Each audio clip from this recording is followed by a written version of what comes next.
الشاكرون وكلما غفل عن ذكره الغافلون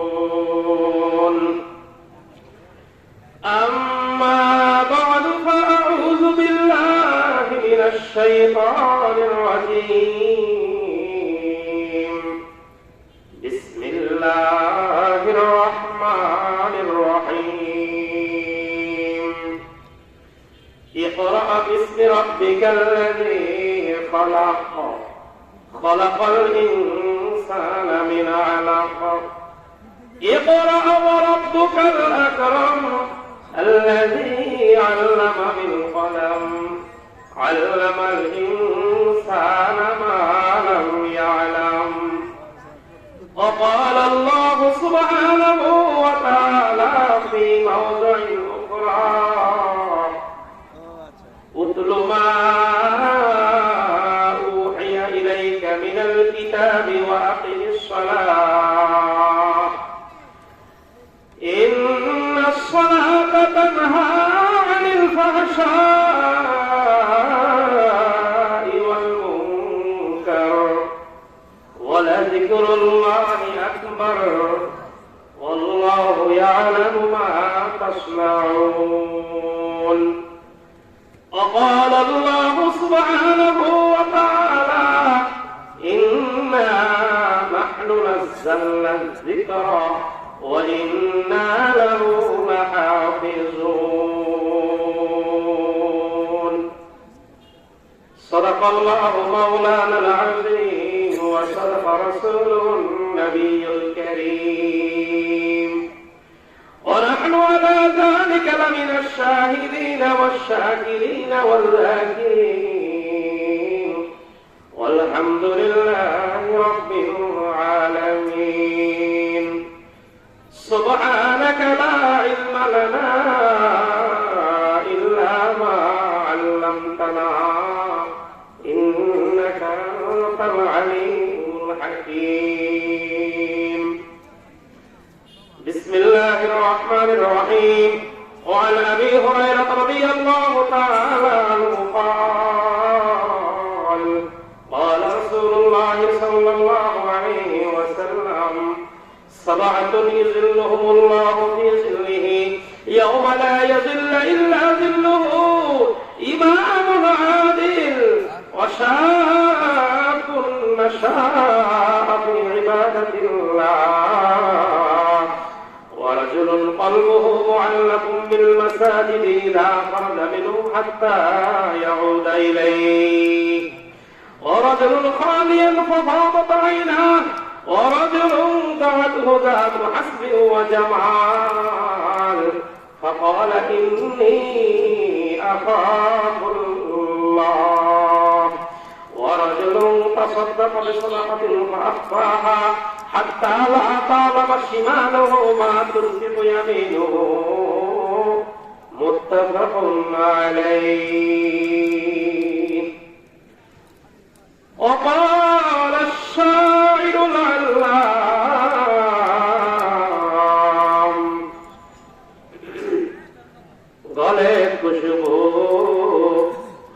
गले खुशबू इधर हम्माम रोज़े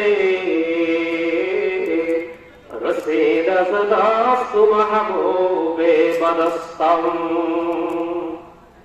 रसीद दास्त महबूबे बदस्तम बुदू गुफ्तम के मिश्के याबीरे yazbuye jalawize tumastam baguftaman gole nasi sebudam baguftaman gole nasi sebudam walakin muddate bagul nashistam walakin muddate bagul nashistam Jamale हम नशीदर मन अतरकार जमाले हम नशीदर मन अतरकार अगर नामन हुआ खाकम के हस्ताम अगर नामन हुआ खाकम के हस्ताम একদা স্নানের আগারে বসিয়া হেরুনু মাটির ঢেলা হাতের নিয়ে তারে শুকিয়ে দেখিল রয়েছে সুবাস মেলা। কইলাম তারে কস্তুরী কিবা তুমি কি আপরদান, তোমার গায়েতে সুবাস ভরা তুমি কি গুলিস্তান, তোমার গায়েতে সুবাস ভরা তুমি কি গুলিস্তান। কহিল সে মোরে আমি নহি, আমি অতি নিচু মাটি, ফুলের সঙ্গে থাকিয়া আমি, ফুলের সঙ্গে থাকিয়া আমি সুবাস হলাম খাটি, ফুলের সঙ্গে থাকিয়া আমি সুবাস হলাম খাটি। ও কুনু মা'আস সাদিকিন, কালিমা পড়ে লা ইলাহা, একটু মেহেরবানি করে জোরে লা ইলাহা ইল্লাল্লাহ, লা ইলাহা ইল্লাল্লাহ বলেন, চিল্লায় বলেন লা ইলাহা ইল্লাল্লাহ, লা ইলাহা ইল্লাল্লাহ। লোহায় পানি লাগলে যেমন পানি লাগার কারণে জং ধরে, কামারেরা লোহার হাতুড়ি দিয়ে ওই জং ধরা জায়গাতে যখন জোরে জোরে আঘাত করে লোহার জং দূর হয়ে যায়, সরে যায়। কি বলেন ঠিক না? আল্লাহর বান্দা যখন গুনার কাজ করে, আল্লাহর বান্দা যখন পাপের কাজ করে, গুনার কাজ করলে, পাপের কাজ করলে অন্তরের মধ্যে একটা কালো দাগ লেগে যায়। আল্লাহর স্মরণে যখন লা ইলাহা ইল্লাল্লাহ ধাক্কা দেয়, লা ইলাহা ইল্লাল্লাহ ধাক্কায় ওই গুনার ময়লা পরিষ্কার হয়ে যায়। বলে লা ইলাহা জোরে ইল্লাল্লাহ, জোরে ইল্লাল্লাহ, জোরে লা ইলাহা ইল্লাল্লাহ। গুনার ময়লা অন্তরে থাকলে কোরআনের কথা ভালো লাগবে না। এই জন্য জিকির আজকারের মাধ্যমে গুনার ময়লা সাফ করার পরে ময়লা পরিষ্কার হয়ে গেলে আল্লাহর কোরআন বুঝতে বড় মজা লাগবে, শুনতে ভালো লাগবে। এই জন্য ধাক্কা মারি লা ইলাহা লা ইলাহা। এই কালে মার পাগল যারা, এই কালে মার আশিক যারা, কাজে লাগবে মরণ বেলা। ঠিক না বেশি? অন্ধকার কবরে তুমি, অন্ধকার কবরে তুমি পড়ে রইবে একলা। জোরে লা ইলাহা, আরো জোরে লা ইলাহা ইল্লাল্লাহ, জোরে লা ইলাহা। আমরা তো বাড়িতে এইভাবে জিকির করি না। আজকে একটা আল্লাহ পাক জিকিরে আল্লাহ স্মরণের একটা পরিবেশ কায়েম করে দিয়েছে। কি বলেন ঠিক না? একটু কয়েক মর্তবা জিকির করি, এরপর মানুষ শুরু করবো লা ইলাহা। মৌমাছির ওই মৌচাকেতে কে দিল রে মধু,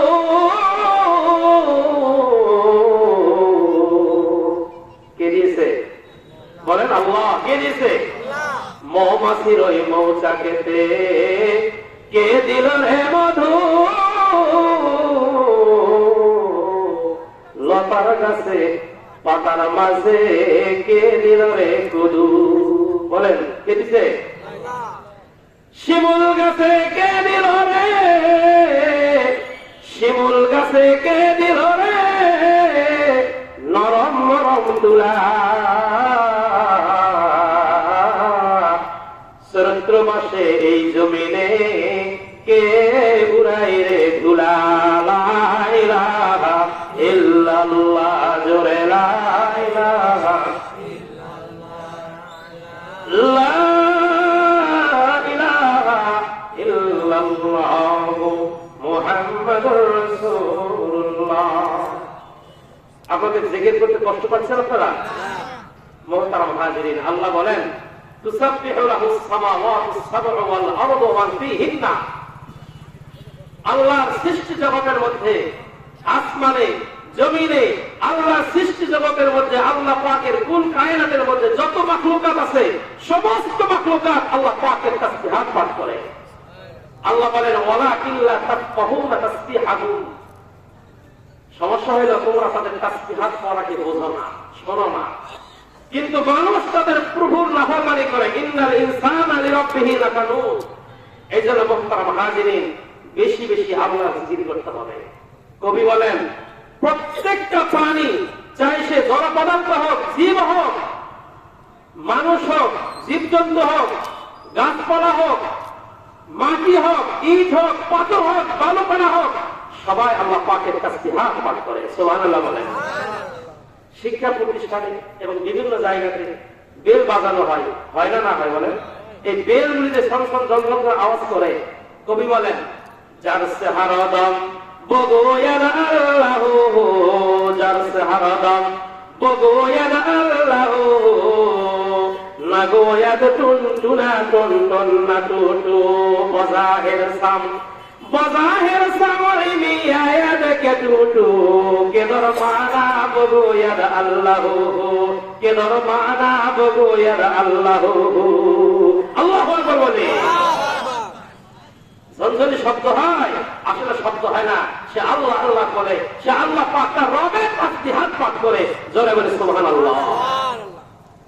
মুহতারাম হাজিরিন, বেশি বেশি আল্লাহর জিকির করব। রাজি আছেন ভাই ইনশাআল্লাহ? আল্লাহ কোরআনে বলেন আল্লাহ পাকের যত ইবাদত বন্দেগী আছে সবকিছুর মূল হলো ওয়ালা যিকরুল্লাহি আকবার। আল্লাহর জিকির হলো সবচেয়ে বড় জিনিস। এজন্য বেশি বেশি আল্লাহর জিকিরকে চালু রাখার জন্য সমস্ত ইবাদতের মধ্যে আল্লাহ পাকের জিকিরকে আল্লাহ পাক চালু রাখার জন্য ব্যবস্থা রাখে দিয়েছেন। সুবহানাল্লাহ বলি। আলহামদুলিল্লাহ। রামপুরা হাট মদিনাতুল উলুম কওমি ও হাফিজিয়া মাদ্রাসার উদ্যোগে আজকের 15তম বার্ষিক ইসলামের সওয়াব ওয়াজ মাহফিল, রামপুরা হাট কলা ময়দান। মুহতারাম হাজিরিন, আজকের মাহফিলের সম্মানিত সভাপতি সাহেব হযরত মাওলানা মোহাম্মদ মতিউর রহমান হুজুরের হায়াতকে আল্লাহ পাক দারাজ করে দেন। সকলে বলে আমিন। হুজুর বলেছেন আমাদের ছাত্র। হুজুর যখন আমি দেখেছি, আমি 90 সালের শেষের দিকে, 91 সালে তখন ছোট ছিলাম, বর্তমান বয়স আমার 42 বছর। আমি পশ্চিম ধরইল রামপুরা মাদ্রাসা, আমাদের হোসাইন আহমদ পরিচিত হয়েছে গোলাপ হাফেজ বাদাম চাঁদপুর বাড়ি, আমার আত্মীয় হয়। আমার বড় ভাইয়ের সম্বন্ধী হচ্ছেন, উনি আমাদের হেফজখানার শিক্ষক ছিলেন। আমি তার কাছে 5 পারা এখানে মুখস্থ করেছিলাম, পশ্চিম ধরইল রামপুরা মাদ্রাসা। এরপরে 91 সালে আমি ঢাকায় যাই কলাবাগানে, ওখানে 91, 92, 93, 94 পর্যন্ত ওখানে হেফজ শেষ করে এরপরে 94 সালে পাগড়ি পড়লাম, পাগড়ি পাই।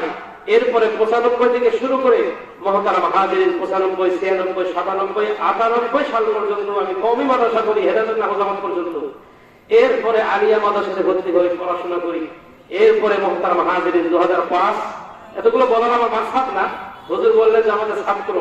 তো যাই হোক, সেই উদ্দেশ্যে আল্লাহ পাক রব্বুল আলামিন আল্লাহর কালাম বোঝার জন্য কিছু পড়ার সুযোগ আল্লাহ তাআলা দান করেছেন।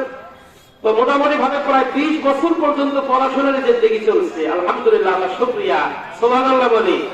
তো আল্লাহ সুবহানাহু ওয়া তাআলা আমাদের ওস্তাদ মুহতারাম, আমাদের বড় হুজুর এসেছেন, আমাদের হাফেজ সাহেব অন্ধ হুজুর, আল্লাহ হুজুরের হায়াতকে দারাজ করে দেন। সকলে বলে আমিন। হুজুরের হাত ধরে আমরা হুজুরকে বিভিন্ন ভাবে চালাইছি। হুজুরের ছেলে আমার ছাত্র ভাই, তারা কোরআন শরীফ পড়তেন, তখন আমি আমপারা করতাম। তো আল্লাহ সুবহানাহু ওয়া তাআলা হুজুরদের সামনে আমাদের কথা বলার মতো একটা সৌভাগ্য আল্লাহ তাআলা দান করেছেন। এজন্য আমি আল্লাহ পাকের রব্বুল আলামিনের দরবারে শুকরিয়া আদায় করি।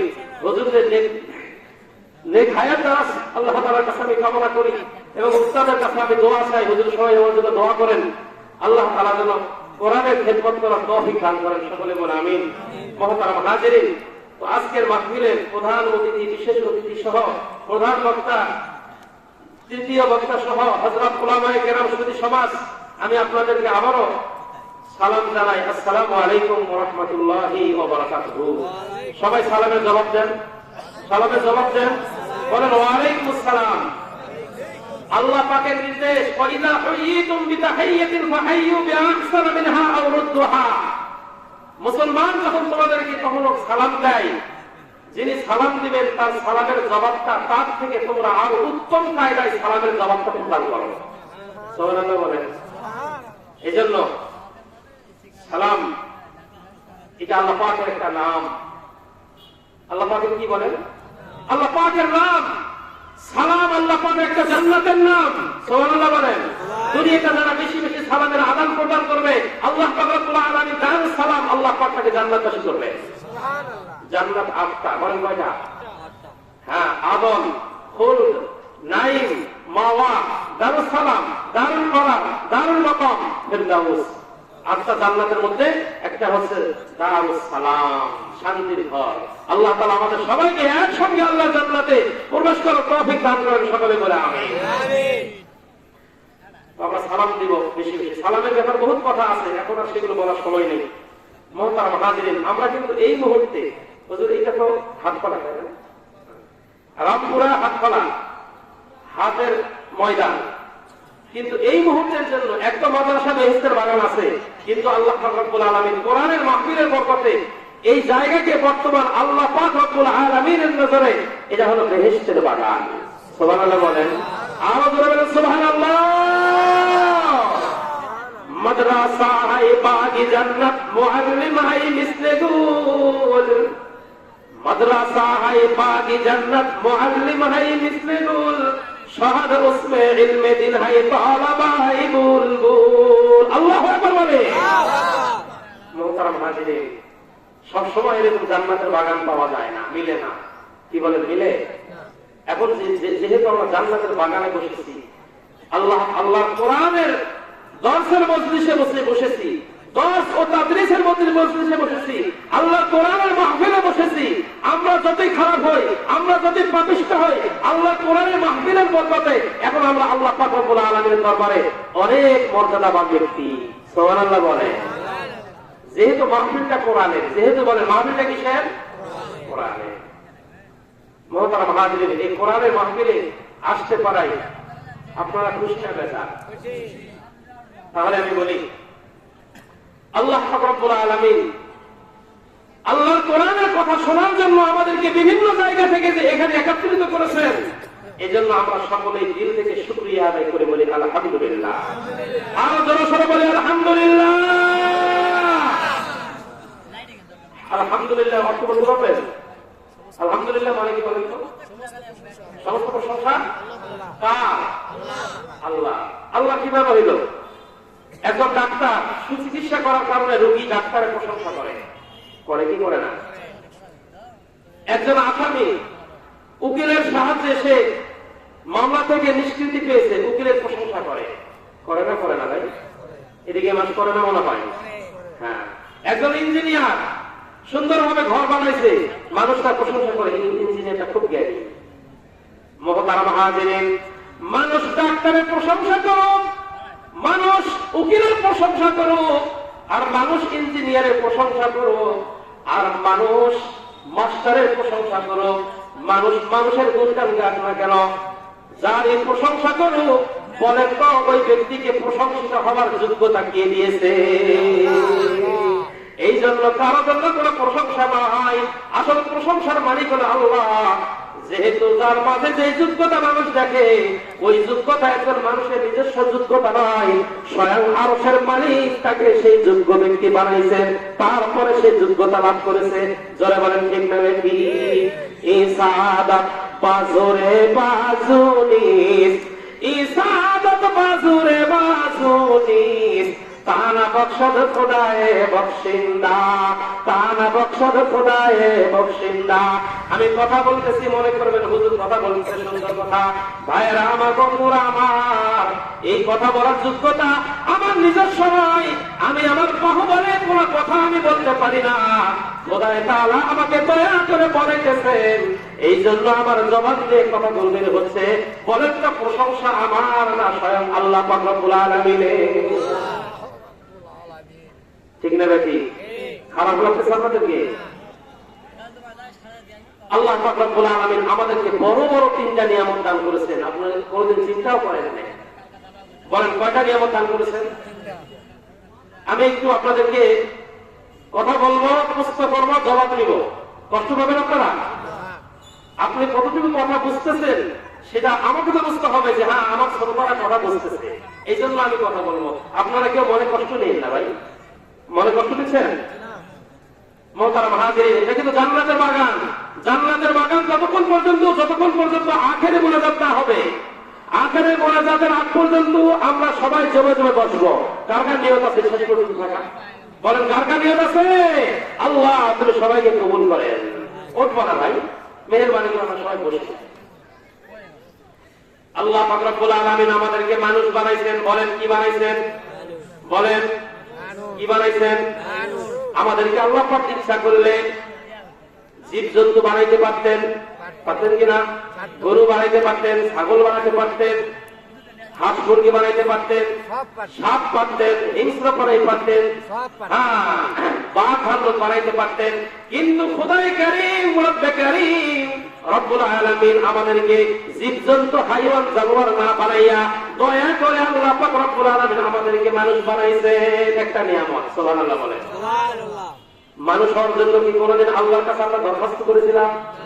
রুহের জগতে মায়ের পেটে দুনিয়াতে যখন আমরা শিশু ছিলাম, আল্লাহ তুমি আমাকে মুসলমানি বানাবা, আমরা আল্লাহর কাছে দরখাস্ত করেছিলাম, সেই জন্য আল্লাহ আমাদেরকে মানুষ বানাইছেন, তাই না? মুহতারাম হাজিরিন, আল্লাহ পাক রব্বুল আলামিনের কাছে আমরা কোনোদিন দরখাস্ত করি নাই। বলেন করেছি? কোনোদিন আমাদের এমন কোন যোগ্যতাও ছিল না যে যোগ্যতার বলে আল্লাহ আমাদেরকে মানুষ বানাইবেন। বলেন তো তাহলে কেন আল্লাহ আমাদেরকে মানুষ বানাইছেন? একটাই জবাব, খোদা তাআলার দয়া। আল্লাহ পাক রব্বুল আলামিন দয়া করে গরু ছাগল হিংস্র প্রাণী জীবজন্তু না বানাইয়া দয়া করে মায়া করে মহব্বত করে ভালোবেসে আল্লাহ পাক রব্বুল আলামিন মানুষ বানাইছেন। যারা বলেন ঠিক না বেটি? সুবহানাল্লাহ বলবেন না তাহলে? আর আসতে বলেন সুবহানাল্লাহ, জোরে বলেন সুবহানাল্লাহ। মুহতারাম হাজিরিন, একটা নিয়ামত দেখেন তো আল্লাহ কত বড় নিয়ামত দান করেছেন। আচ্ছা আমরা তো মানুষ, তাই না? এই পৃথিবীতে ফেরাউন নামক একজন বাদশা ছিল মুসা আলাইহিস সালামের জামানায়। নাম শুনেছেন? সে জীব জন্তু জানোয়ার না মানুষ? আবু জাহাল, আবু লাহাব, উতবা, সাইবা, ওলীদ ইবনে মুগীরা, এরা কি ছিল? মানুষ। আমরাও কি মানুষ? আল্লাহ পাক রব্বুল আলামিনের দৃষ্টিতে মানুষ দুই প্রকার। বলেন কয় প্রকার? একটা হলো জন্মগত মানুষ, আর একটা হলো গুণের মানুষ।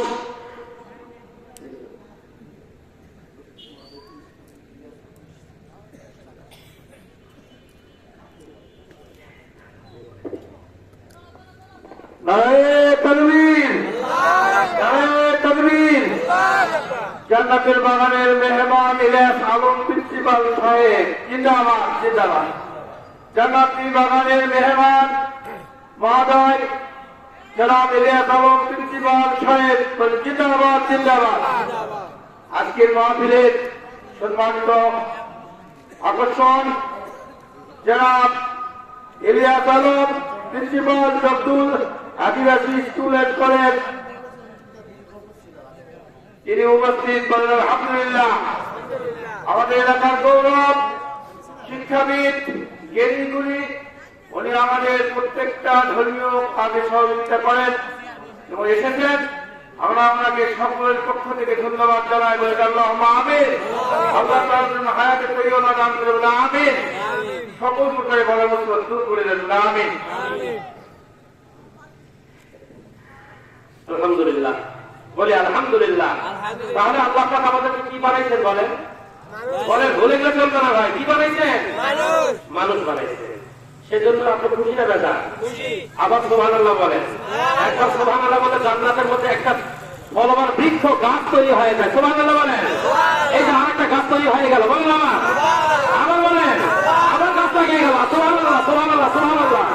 এইভাবে আজকের শিক্ষা নিয়ে আগামী দিনে ইনশাআল্লাহ যখনই সময় সুযোগ পাবো সুবহানাল্লাহ আলহামদুলিল্লাহ লা ইলাহা ইল্লাল্লাহ যত বলবো তত আমি আখিরাতে ধনী হয়ে যাব। রাজি আছেন ইনশাআল্লাহ?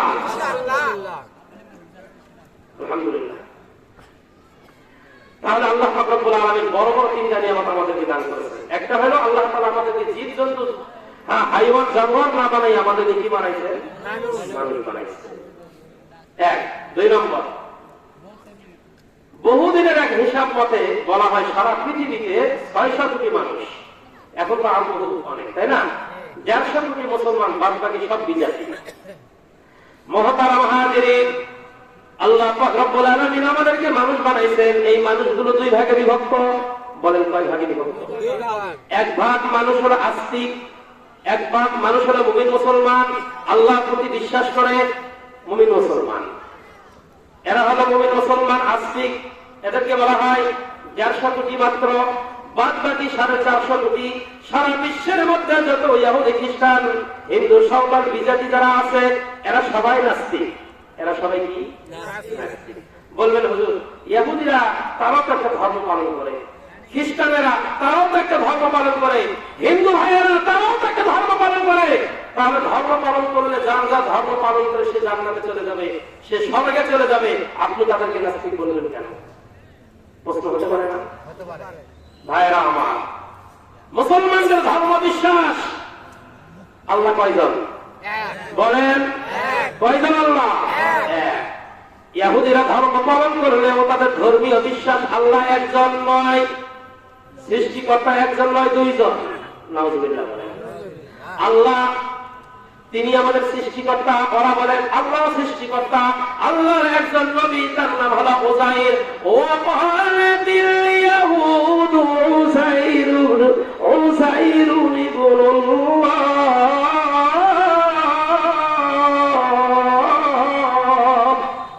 আল্লাহু আকবার বলুন না, আল্লাহ কালাম আল্লাহু আকবার বলুন না। ইহুদিরা বলে উযাইর আল্লাহর পুত্র। তাহলে এক আল্লাহর বিশ্বাস থাকলো, নাস্তিক হওয়ার জন্য আর কিছু লাগবে? মুহতারাম হাজিরিন, ইহুদিরা 2 খোদার বিশ্বাসী, খ্রিস্টানেরা 3 খোদার বিশ্বাসী। আল্লাহ আল্লাহ আর হযরত ঈসা আলাইহিস সালামের মায়ের নাম হলো মরিয়ম। আল্লাহ হলো খোদা, আল্লাহর স্ত্রী হলো মরিয়ম, আর মরিয়মের সন্তান আল্লাহর পুত্র হলো ঈসা। আল্লাহ, মরিয়ম, ঈসা এই 3 খোদার তারা বিশ্বাসী। যারা বলে নাউজুবিল্লাহ। আল্লাহ পাকের একত্ববাদ থাকলো, শেষ। আর হিন্দুরা 1 খোদা না, 2 খোদা না, বহু খোদার বিশ্বাসী, ঠিক না বেশি? সুতরাং সারা পৃথিবীতে, শুধু বাংলাদেশ না, সারা পৃথিবীতে যত মুমিন মুসলমান আছে, মুমিন মুসলমানরা 1 খোদার বিশ্বাসী, তাওহীদ পন্থী তারা মুমিন মুসলমান। বাদ বাকি যত ধর্ম আছে পৃথিবীতে চালু আছে সবাই শিরকের সাথে সম্পৃক্ত, এই জন্য তারা নাস্তিক, ঠিক না বেশি? তাহলে সারা পৃথিবীর মানুষ কয় ভাগে বিভক্ত? বলতে হবে কয় ভাগে? 2 ভাগে। একদল আস্তিক আর একদল নাস্তিক, আর একদল আস্তিক। একদল মুমিন মুসলমান আর একদল কাফের মুশরিক বিজাতি। সুতরাং আল্লাহ সুবহানাহু ওয়া তাআলা আমাদেরকে নাস্তিক বানাই নাই, আল্লাহ সুবহানাহু ওয়া তাআলা আমাদেরকে ইহুদি বানাই নাই, আল্লাহ সুবহানাহু ওয়া তাআলা আমাদেরকে খ্রিস্টান বানাই নাই, আল্লাহ সুবহানাহু ওয়া তাআলা আমাদেরকে বিজাতি বানাই নাই। আল্লাহ পাক রব্বুল আলামিন দয়া করে আমাদেরকে মুমিন মুসলমান বানাইছেন। সুবহানাল্লাহ বলবেন না? সুবহানাল্লাহ। কয়টা নিয়ামত পাইলেন? 2টা। একটা আল্লাহ তাআলা জীবজন্তু হাইওয়ান জানোয়ার বানাই নাই, মানুষ বানাইছেন। আরেকটা আল্লাহ পাক রব্বুল আলামিন নাস্তিক, ইহুদি খ্রিস্টান তথা বিজাতি বানাই নাই, আল্লাহ আমাদেরকে নাস্তিক মুমিন মুসলমান বানাইছেন। কয়টা নিয়ামত পাইলেন? 2টা। আরেকটা আসে, আমাদের প্রথম বাবা আদি পিতা নাম বলতে পারেন? আদম আলাইহিস সালাম। বাবার নাম ধরে গেলে চলবে না, কে বলেন চলবে? আল্লাহ পাক রব্বুল আলামিন বাবাকে তৈরি করে জান্নাতুল মাওয়ার মধ্যে আল্লাহ পাক রব্বুল আলামিন রেখে দিয়েছেন। ওই জান্নাত থেকে আল্লাহ পাক রব্বুল আলামিন আবার দুনিয়াতে প্রেরণ করেছেন। বাবা মার সঙ্গে আদম আলাইহিস সালাম এবং হযরত হাওয়া আলাইহিস সালাম, তারা আমাদের আব্বা আম্মা। আল্লাহ পাক রব্বুল আলামিন কোরআন কারীমের মধ্যে বলেন, قُلْنَا اهْبِطُوا مِنْهَا جَمِيعًا فَإِمَّا يَأْتِيَنَّكُم مِّنِّي هُدًى فَمَن تَبِعَ هُدَايَ فَلَا خَوْفٌ عَلَيْهِمْ وَلَا هُمْ يحزنون الله أكبر বলেন লম্বা ইতিহাস আমি ইতিহাস বলতে যাব না আল্লাহ পাক রব্বুল আলামিন যখন জান্নাত থেকে আমাদের আব্বা আম্মাদেরকে দুনিয়াতে প্রেরণ করেন তখন বলছেন যে কুল না বিতু আমি বলে দিলাম তোমরা দুনিয়াতে অবতরণ করো তোমরা সকলে এখানে বাংলা ইংরেজি এগুলো 1 বছর 2 বছর ব্যবহার হয় কিন্তু আরবি গ্রামারের মধ্যে 1 বছর 2 বছর বহু বছর ব্যবহার হয় 1 বছরকে বলা হয় ওয়াহিদ 2 বছরকে বলা হয় তাসনিয়া আর বহু বছরকে বলা হয় জমা আল্লাহ পাক রব্বুল আলামিন আমাদের জমার থেকে ব্যবহার করে বলেন ইউবিতু তোমরা সকলে জান্নাত থেকে দুনিয়াতে অবতরণ করো আমাদের আব্বা আম্মা তো মাত্র 2 জন ছিলেন কিন্তু আমরা তাদের অবস্থা আমরাও ছিলাম প্রত্যক্ষভাবে না পরোক্ষভাবে আল্লাহ পাক রব্বুল আলামিন আমাদেরকেও আমরাও মা বাবার অংশে জান্নাতে ছিলাম আল্লাহ তাআলা আমাদেরকেও মা বাবার সঙ্গে দুনিয়াতে প্রেরণ করে আল্লাহ বলেন কুল না হাবিতু তোমরাও দুনিয়াতে অবতরণ করো সুতরাং বোঝা গেল জান্নাত থেকে আল্লাহ তাআলা দুনিয়াতে প্রেরণ করেছেন আল্লাহ তাআলা বলে দিয়েছেন যে তোমাদের মাঝে আমার শরীয়ত যাবে ইসলাম যাবে দ্বীন যাবে সেই দ্বীন শরীয়ত পরিপূর্ণভাবে পালন করে আবার ওই জান্নাতে আসার তোমরা ব্যবস্থা করে আসো দুনিয়া থেকে জোরে বলি সুবহানাল্লাহ সুবহানাল্লাহ তমস্তার মুহাজিরিন আমি যে কথা বলতেছিলাম আল্লাহ পাক রব্বুল আলামিন আদম আলাইহিস সালাতু ওয়াস সালামের ঈমানদার উম্মতেরা তারাও মুসলমান তারাও কি ভালো করে শুনেন আমাদের পিতা আমাদের আদি পিতা আদম আলাইহিস সালাতু ওয়াস সালামের ঈমানদার উম্মতেরা তারাও মুসলমান ইব্রাহিম আলাইহিস সালাতু ওয়াস সালামের ঈমানদার উম্মতেরা তারাও মুসলমান হযরত মুসা আলাইহিস সালাতু ওয়াস সালামের ঈমানদার উম্মতেরা তারাও মুসলমান হযরত ইয়াহইয়া আলাইহিস সালাতু ওয়াস সালামের ঈমানদার উম্মতেরা তারাও মুসলমান হযরত দাউদ আলাইহিস সালাতু ওয়াস সালামের ঈমানদার উম্মত তারাও মুসলমান এইভাবে হযরত ঈসা আলাইহিস সালাতু ওয়াস সালামের ঈমানদার উম্মতেরা তারাও মুসলমান কিন্তু মুসলমান হওয়া সত্ত্বেও জান্নাতে সবার আগে যাওয়ার চান্স পাবে না সুযোগ পাবে না একমাত্র কেবলমাত্র হযরত মুহাম্মদুর রাসূলুল্লাহ সাল্লাল্লাহু আলাইহি ওয়াসাল্লামের উম্মতরা সমস্ত উম্মতের আগে জান্নাতে যাবে জোরে বলি সুবহানাল্লাহ অর্থাৎ আমি যে কথা বোঝাতে চাচ্ছিলাম সেই কথা হলো যে আল্লাহ তাআলা আমাদেরকে কিন্তু কোন নবীর উম্মত বানাননি কেবলমাত্র শুধুমাত্র শ্রেষ্ঠ নবীর শ্রেষ্ঠ উম্মত বানাইছেন আখেরি নবীর আখের উম্মত বানাইছেন যে উম্মত হওয়ার জন্য অন্যান্য নবীরাও পর্যন্ত আশা ব্যক্ত করেছিলেন কিন্তু আল্লাহ পাক রব্বুল আলামিন আমাদের আমরা কোনো দরখাস্ত করি নাই আল্লাহ তাআলার কাছে আল্লাহ তাআলা শ্রেষ্ঠ নবী শ্রেষ্ঠ উম্মত বানাইছেন এতে কি আপনারা খুশি না বেজার বলেন তাহলে কয়টা বড় বড় নিয়ামত আল্লাহ তাআলা দিয়েছেন তিনটি আমি আবারও বলছি দেখেন 1 নম্বর নিয়ামত হলো আল্লাহ তাআলা জীবজন্তু হিংস্র প্রাণী না বানাইয়া মানুষ বানাইছেন 1 2 নম্বর আল্লাহ তাআলা নাস্তিক কাফের মুশরিক না বানাইয়া মুমিন মুসলমান বানাইছেন 2 3 নম্বর আল্লাহ পাক রব্বুল আলামিন অন্যান্য নবীর উম্মত না বানাইয়া আখেরি নবীর আখেরি উম্মত শ্রেষ্ঠ নবীর শ্রেষ্ঠ উম্মত বানাইছেন এই তিনটা বড় বড় নিয়ামত আল্লাহ তাআলা আমাদেরকে দান করেছেন অথচ আমরা কোনোদিন আল্লাহ তাআলার কাছে দরখাস্ত করি নাই বিনা দরখাস্তে আল্লাহ মঞ্জুর করে দয়া করে আমাদেরকে করেছেন এজন্য শুকরিয়া আদায় করে বলি আলহামদুলিল্লাহ আল্লামা জালালউদ্দিন রুমি রাহমাতুল্লাহি আলাইহি বলেন যে আল্লাহ পাক রব্বুল আলামিন এই বড় বড় তিনটি নিয়ামত দান করেছেন এই নিয়ামতগুলো শুকরিয়া আদায় করার জন্য যদি আমরা কি করি উনি বলেন আদমিয়াত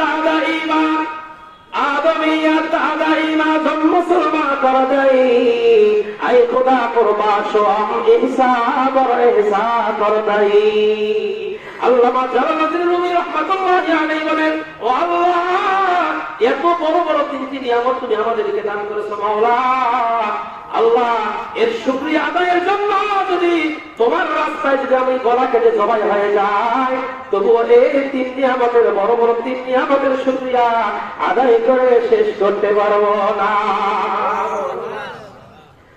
আল্লামা শেখ সাদি রাহমাতুল্লাহি আলাইহি কালিমা নামক কিতাবের মধ্যে তিনি বলেন अगर शुक्र हक बरोज़े शुमार अगर शुक्र हक बरोज़े शुमार गुजारी नबाशाद एक अज हजार गुजारी नबाशाद एक अज हजार বললেন হুজুর এগুলো কি বলেন ফার্সি কবি তৎকালীন জামানায় সবচেয়ে বড় আলেম ছিলেন তৎকালীন জামানায় সবচেয়ে বড় কৃষক ছিলেন তৎকালীন জামানায় সবচেয়ে বড় তাকওয়াবান লোক ছিলেন তৎকালীন জামানায় সবচেয়ে বড় দার্শনিক ছিলেন আল্লামা শেখ সাদি রাহমাতুল্লাহি আলাইহি ফার্সি ভাষায় তিনি কোরআন হাদিসের ব্যাখ্যা করেছেন ফার্সি ভাষায় আল্লাহর কোরআনের ব্যাখ্যা করে তিনি বুঝাইছেন। তিনি বলেন, আগার সূত্রে হত্যা বরৌজে সমার গুজারি নামাশতা একে আজ হাজার। আল্লাহ পাক রব্বুল আলামিন যদি মানুষকে কিয়ামত পর্যন্ত হায়াত দেয়, কতদিন? আর মানুষ যদি আল্লাহর কুদরতি পায়ে কিয়ামত পর্যন্ত সেজদায় পড়ে থাকে, এই যে বড় বড় তিনটা নিয়ামত আল্লাহ তাআলা আমাদেরকে দান করেছেন, এর শুকরিয়া আদায় করে বান্দা শেষ করতে পারবে না। এত বড় নিয়ামত আল্লাহ তাআলা আমাদেরকে দান করেছেন। আবার বলি সুবহানাল্লাহ, সুবহানাল্লাহ, সুবহানাল্লাহ। আপনাদের কি খারাপ লাগতেছে? মনে হয় খারাপ, কষ্ট পাচ্ছেন? ভাইরা আমার, আমি আল্লাহর কোরআন থেকে তিন জায়গা থেকে আয়াতে কারিমা তেলাওয়াত করেছি। আল্লাহ পাক রব্বুল আলামিন যদি তৌফিক দান করেন। আর বুখারী মুসলিম পৃথিবীর মধ্যে হাদিসের কিতাবের মধ্যে আল্লাহর কোরআনের পরে পৃথিবীর মধ্যে সবচেয়ে সহিহ বিশুদ্ধ হাদিসের কিতাবের নাম হচ্ছে সহিহ বুখারী, সহিহ মুসলিম।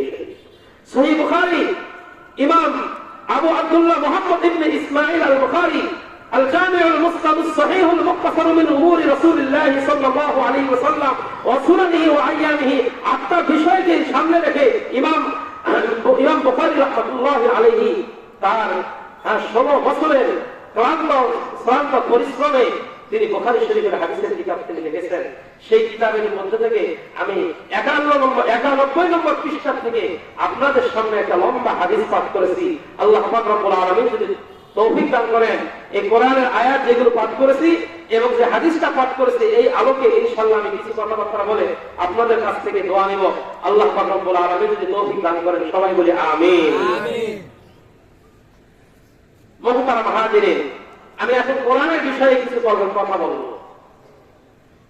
একটু খেয়াল করি ভাই, আল্লাহ কোরআনকে কেন খেয়াল করে শুনতে হবে?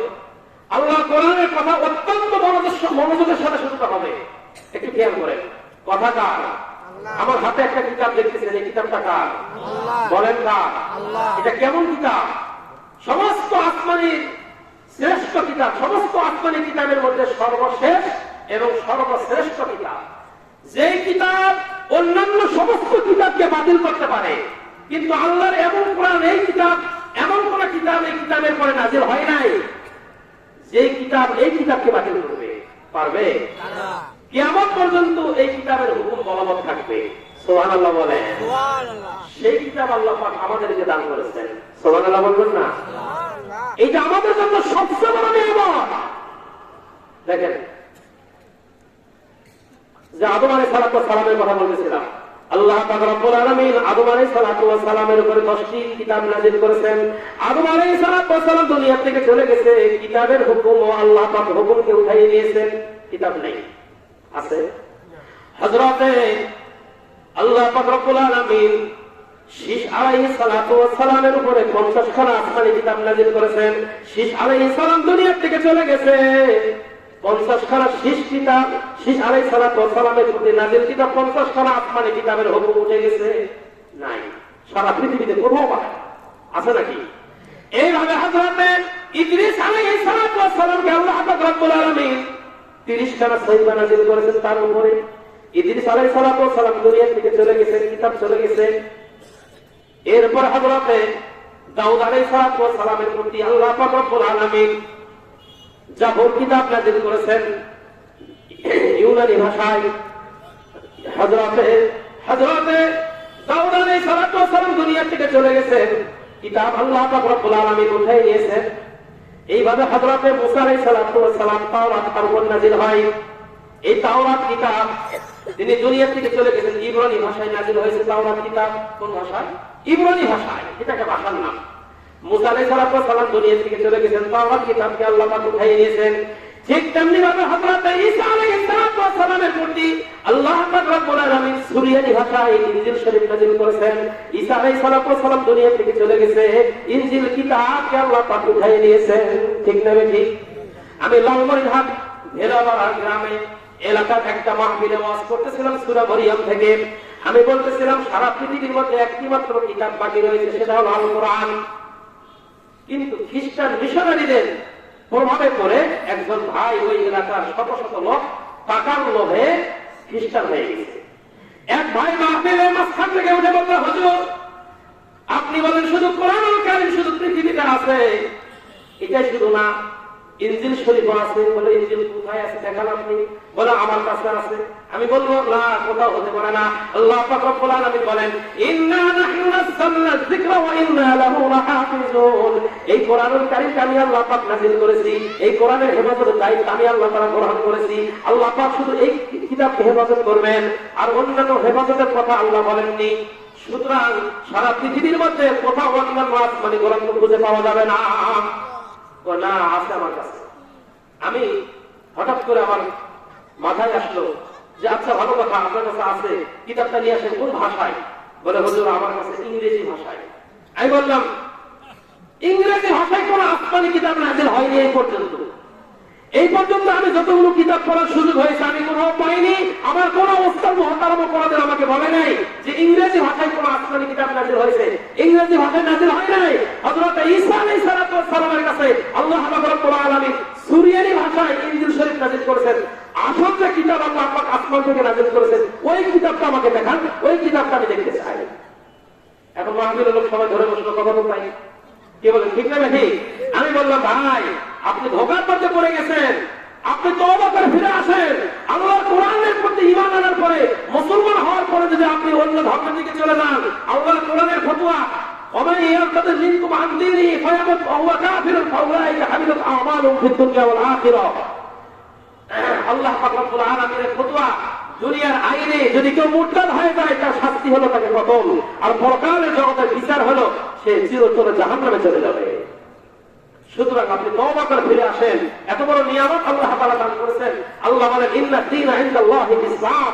ইসলাম আসার পরে সারা পৃথিবীতে যত মতবাদ আছে, সারা পৃথিবীতে যত ধর্ম আছে, সারা পৃথিবীতে যত মানুষের আদর্শ আছে, কোন আদর্শ, কোন ধর্ম, কোন মতবাদ অনুসরণের মাধ্যমে আখিরাতের জগতে আপনি নাজাত পাবেন না। ওমান ইয়াবতাগি গায়রাল ইসলামি দীনান ফালা ইকবালা মিনহু ওয়া হুয়া ফিল আখিরাতি মিনাল খাসিরিন। ইসলাম ছাড়া ভিন্ন কোন ধর্ম পালন করে কখনো আল্লাহর দরবারে সেই ধর্ম কবুল হবে না। ওয়া হুয়া ফিল আখিরাতি মিনাল খাসিরিন। আখিরাতের জগতে সে ক্ষতিগ্রস্ত অন্তর্ভুক্ত হবে, অর্থাৎ সে চিরদিনের জন্য জাহান্নামে হয়ে যাবে। আপনি তওবা করে ফিরে আসেন। সুতরাং আল্লাহর কোরআন ব্যতীত সারা পৃথিবীতে আর কোন কিতাব বাকি নাই। একমাত্র বাকি আছে কোন কিতাব বলেন? আল্লাহ কোরআন মানে কোন কিতাব? আল্লাহর কিতাব। আপনাদের বুঝতে মনে কষ্ট হচ্ছে? আল্লাহ তাআলা আমাদেরকে বুঝার তৌফিক দান করেন। সকলে বলে আমিন। ভাইরা আমার, আল্লাহর কিতাবকে যদি আপনি বিশ্বাস করেন, অবশ্যই আমরা বিশ্বাস করি। আল্লাহ পাক কোরআনে বলেন হুদাল লিন্নাস। আল্লাহর এই কালাম লাওহে মাহফুজ থেকে দুনিয়াতে আল্লাহ নাযিল করেছেন সমগ্র পৃথিবীর মানুষের হেদায়েতের জন্য। বলেন কিসের জন্য? এই যে কোরআনের কথাগুলো আমরা শুনতেছি, আপনি যদি নিয়ত করেন আল্লাহ এই কালাম তুমি নাযিল করেছো আমার হেদায়েতের জন্য, আমি হেদায়েত পেতে চাই। আল্লাহ কয় কে কে তোমরা হেদায়েত চাও? তোমরা যারা হেদায়েত চাও আর তোমরা নিজের তোমরা হেদায়েতের আশা করো, হেদায়েত চাইতে থাকো আমার কাছে, আর হেদায়েতের নিয়তে আমার কোরআনের বাণী তোমরা শোনো, কোরআনের তাফসীর তোমরা শোনো। আমি আল্লাহ পাক রব্বুল আলামিন আজকে হোক, 10 দিন পরে হোক, 20 দিন পরে হোক, মৃত্যুর আগে আমি আল্লাহ তাআলা কোরআনের কথা মনোযোগ সহকারে শোনার কারণে আমি আল্লাহ তাআলা তোমাকে হেদায়েত দান করে দিব। সুতরাং আমরা কিসের নিয়তে আল্লাহর কোরআন শুনবো? বলেন না ভাই। চুম্বক ছিলেন তো? চুম্বক ছিলেন না? চুম্বকের ধর্ম হলো লোহাকে কি করে? বলেন না, লোহাকে আকর্ষণ করে চুম্বক। আমরা যদি আল্লাহর কোরআনের পাগল হয়, আল্লাহর কোরআনের যদি আশিক হয়, আল্লাহর কোরআন যদি নিজের হেদায়েতের জন্য আমরা জরুরি মনে করি, আল্লাহ পাক রব্বুল আলামিন এই কোরআনকে চুম্বকের মতো বানাইয়া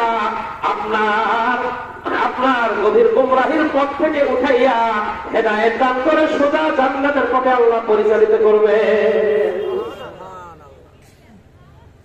ভাইরা আমার, বন্ধুরা আমার, আপনারা আসছেন কোরআনের মাহফিলে। বলেন কিসের মাহফিলে? বলেন না, সবাইকে বলতে হবে। কেন বলতেছি বুঝতে পারবেন একটু পরে। মানুষ যদি আগুনের কাছে যায়, কিসের কাছে যায়? মানুষ যদি আগুনের কাছে যায়, আগুনের তাপ লাগে না মনে হয়? মানুষ যদি আগুনের কাছে যায়, আগুনের তাপ লাগে। মানুষ যদি বোমার কাছে যায়, ঠান্ডা অনুভব লাগে, ঠান্ডা লাগে কি লাগে না? মানুষ যদি আতরওয়ালা দোকানে যায়, আতরের সুঘ্রাণ নাকে লাগে। লাগে কি লাগে না? মানুষ যদি ওই ধোপার কাছে যায়, মানুষ যদি কামারের কাছে যায়, কামারের ঘাটতির দুর্গন্ধ নাকে লাগে, লাগে কি লাগে না?